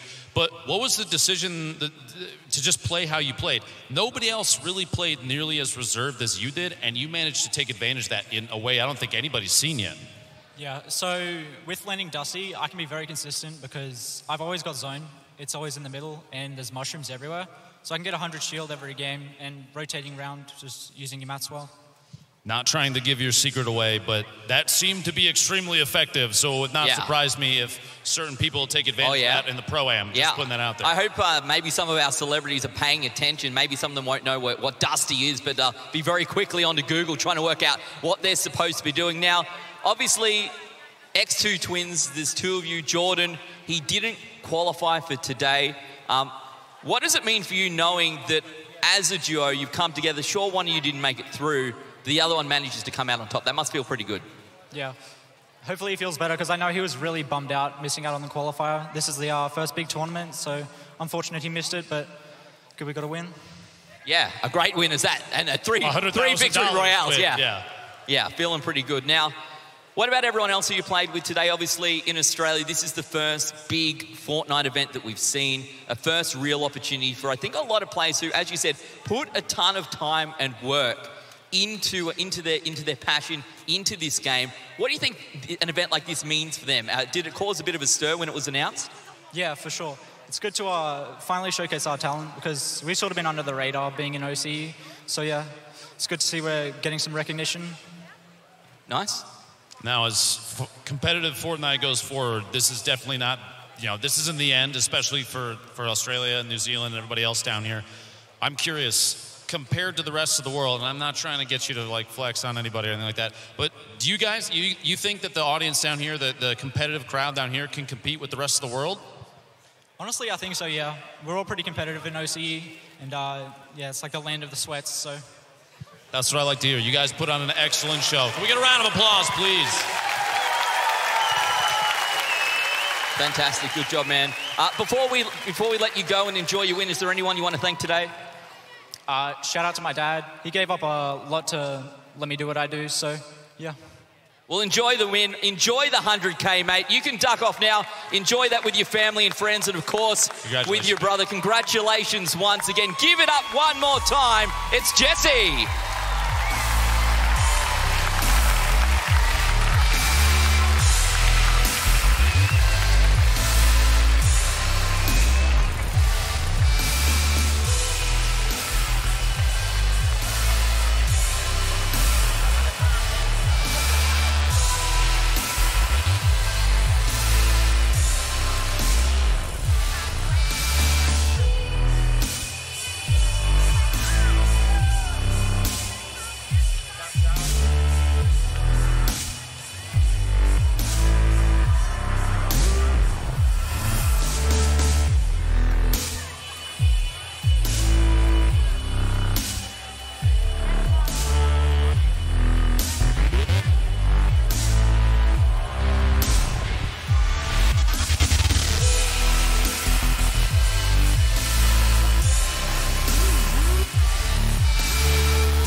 Alrighty, guys and girls, we've crowned our champion here for solos at the Fortnite Summer Smash Live from the Australian Open. But now, something a little bit different. I've got the boys from Peking Duck here on the stage with us. They're going to be competing in just a moment in the Pro-Am Duos comp. Firstly, mate, how are you feeling? What do you think about this Fortnite thing? We were born ready to poon some noobs, and now we're just going to fulfill that prophecy. Yeah, I don't know whether we're going to be Ts or CTs or we're going to find a bomb or anything, but it's going to be a damn good time. I was just saying to Dr. Lupo before, because I heard a rumor that maybe he was playing with one of you guys, and now you're talking different lingo. I'm not sure if can you carry these guys? All you need to know is the direction that they're coming from and when to shoot, and I got you, all right? Through and through, easy. What's been your favourite thing that you've seen so far here? Obviously, a lot of players come through. 100K for first place. Pretty incredible money for playing your favourite game. Yeah, man, I think it's awesome. Seeing this many people out here having a good time. Yeah! It's all in the name of esports. It's sick. Yeah, it's been pretty good. Now, my real question, obviously, you two gents known for music, known for having a great time. A lot of good dancers in Fortnite as well. We're going to be seeing any dancing coming out a little bit later on if you pick up a limb or two? Yeah, it was the Millie Rock ever a thing in Fortnite. I can't do it, but I'm going to try to do it. If we win, I'll do a Millie Rock for 10 minutes. If we win, for please. 10 minutes. At this point, let's just sign it away right now. I think we're good to go. All right. I heard that there are a few other celebrities coming through. Obviously, we have our traditional gaming influencers. I heard maybe we've got Husey or some Nick Kyrgios coming through. Anything you want to say to one of them? Husey, I've heard he's really good, man. I was just talking to him actually out in the barracks. And I think he could crown it maybe. Obviously, after us, though. I mean, but Kyrgios is here too. It's a good vibe. It's going to be a pretty hot one, for sure. Has Husey really been practicing? Did he tell you that? Is that the rumour? Husey's been practicing a bit of Fortnite? Husey says he hasn't been practicing, but we know it has been happening through and through for about 4 weeks now. And we're going to take him on, and it's going to be a tough one. Well, we do know, obviously, working in radio gives you a lot of spare time, right? A lot of downtime to do what you like. So maybe he's just in the background there, practicing his Fortnite day in, day out. Yeah, definitely. I'd say so. Anyone else? What do you think? How do you think you're going to go? Seriously, what do you think you're going to place here? Have we got a charity that we worked out? Who are we playing for today? Do we know? Yeah, Beyond Blue is the charity of choice. I think it'd be great if we did get to put that money towards a good cause like that. And because I'm going to win, the money's going to go to AIM. But good luck to you. The pressure's on. Unfortunately, Dr. Lupo, there's a bit of cash up for grabs, 100K to go out across the charities. And I've played a little bit of Fortnite, just a little bit, so I think we might be okay. We'll see, right? You haven't been practicing? I've been just a tiny bit. I've been learning about there's building and farming, all sorts of things. I got this in the bag. I'm actually shaking in my boots, I promise. I'm very intimidated right now. I know. It's going to be a bit of pressure. We'll see how you go. Fortunately, because it is a Pro-Am, you don't have to be better than everyone. You just have to be better than the other noobs who haven't practiced at all. Yeah, pretty much. That's going to be my tactic. Lupo's going to carry it. I'm going to sit in the back, do as I'm told, and then bang, bang when it's time. He'll hold the meds. Every team needs a medic. Don't worry. I got your back. Alrighty, gents, the boys from Peking Duck will let you head off. Thanks very much to Adam and Ruben for talking to us, and of course, about to play Fortnite. Good luck. We'll see how you go. You gents can get into it for sure. Give me a big round of applause, guys and girls.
Alrighty, so the Peking Duck guys have made their way down to get ready.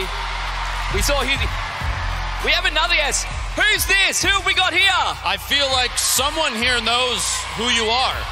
Hey, what code should you use in the Fortnite item shop? What was that? Muselk? Use the... No? You're the only person using code Muselk. All right. We do have the real Laserbeam up here on the stage. How's your day been going? You enjoying the Fortnite Summer Smash? Yeah, it's been good. I'm a bit sad. Fresh didn't really do that great. Yeah. I mean, it was good to see one of the twins win it. Big fan. Yeah, me too. I think they've done pretty well. It was good to see when one didn't make it through quals, the other one carried him across the line, essentially. I feel they're like a duo, man. If one does well, they both do well. So.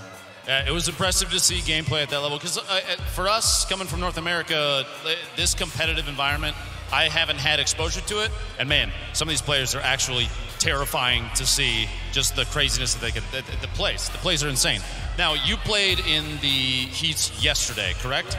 Talk me through, because we didn't get to watch those, and be honest, obviously, how did that go? What kind of happened? Well, I didn't qualify, so shocker. I was a snowman all game, and then someone fucking shot me. So, can I not swear? This is a family show, mate. Oh, shit. Oh dear, I hope you guys make the most of Laserbeam. We may not sell him next time. But look, to be fair, if he does well for charity, it's all going to be made good later. Have we got a charity of choice yet that we're looking at? I'm donating to water.org, but at the end of the day, honestly, all the money goes to charity no matter who wins, so it's mostly just for fun, you know? Yeah, a big 100K going to charity. I think it's absolutely incredible. And again, you would know all about this, Dr. Lubo, the fact that we can use gaming, something we love, to help other people. I think it's a good way to put in front of people that gaming, oftentimes you see kind of media will skew negative things happen. Yeah, the gaming always gets blamed. And at the end of the day, for charity, I would love to have gaming get blamed. You know what I mean? That takeaway is always positive. I'll never be mad about it. This year was a big year, and then some. So I appreciate that. Let's see if we'll see later whether maybe you can add another 50K to that. You know. Oh, you better believe it. Me and you are going head to head, brother. Some opportunity. So just offhand, where are you dropping so I know where to get free? Where to avoid? I'm dropping retail row, so 1v1 me. Bro, build off right now. Let's go. Let's go. It's just I'm running at you with a pickaxe. That's what I'm doing. A bludgeon battle. I'm in. Let's do it. We'll see whether Dr. Lupo truly does get faded. Do you know who you're playing with yet, Laserbeam? I'm with Hughesy, and as far as I know, he has no clue what he's doing, and neither do I, so it's a good duo. That'll be great, and once you guys got no clue how to play Fortnite, you can go and have no clue how to do radio as well, and it'll be good. Ooh, bushes and snowmen, that's my strategy. Perfect. I look forward to, absolutely won't shoot at you, I promise. Shoot every single snowman, that's what I want to do. Alrighty. Well, good luck. We'll let you head off, Laserbeam. Give it a round of applause, and guys and girls, I know half of you are here to see this guy for sure. I don't think I've seen shorts that short my entire life. Just putting that out there.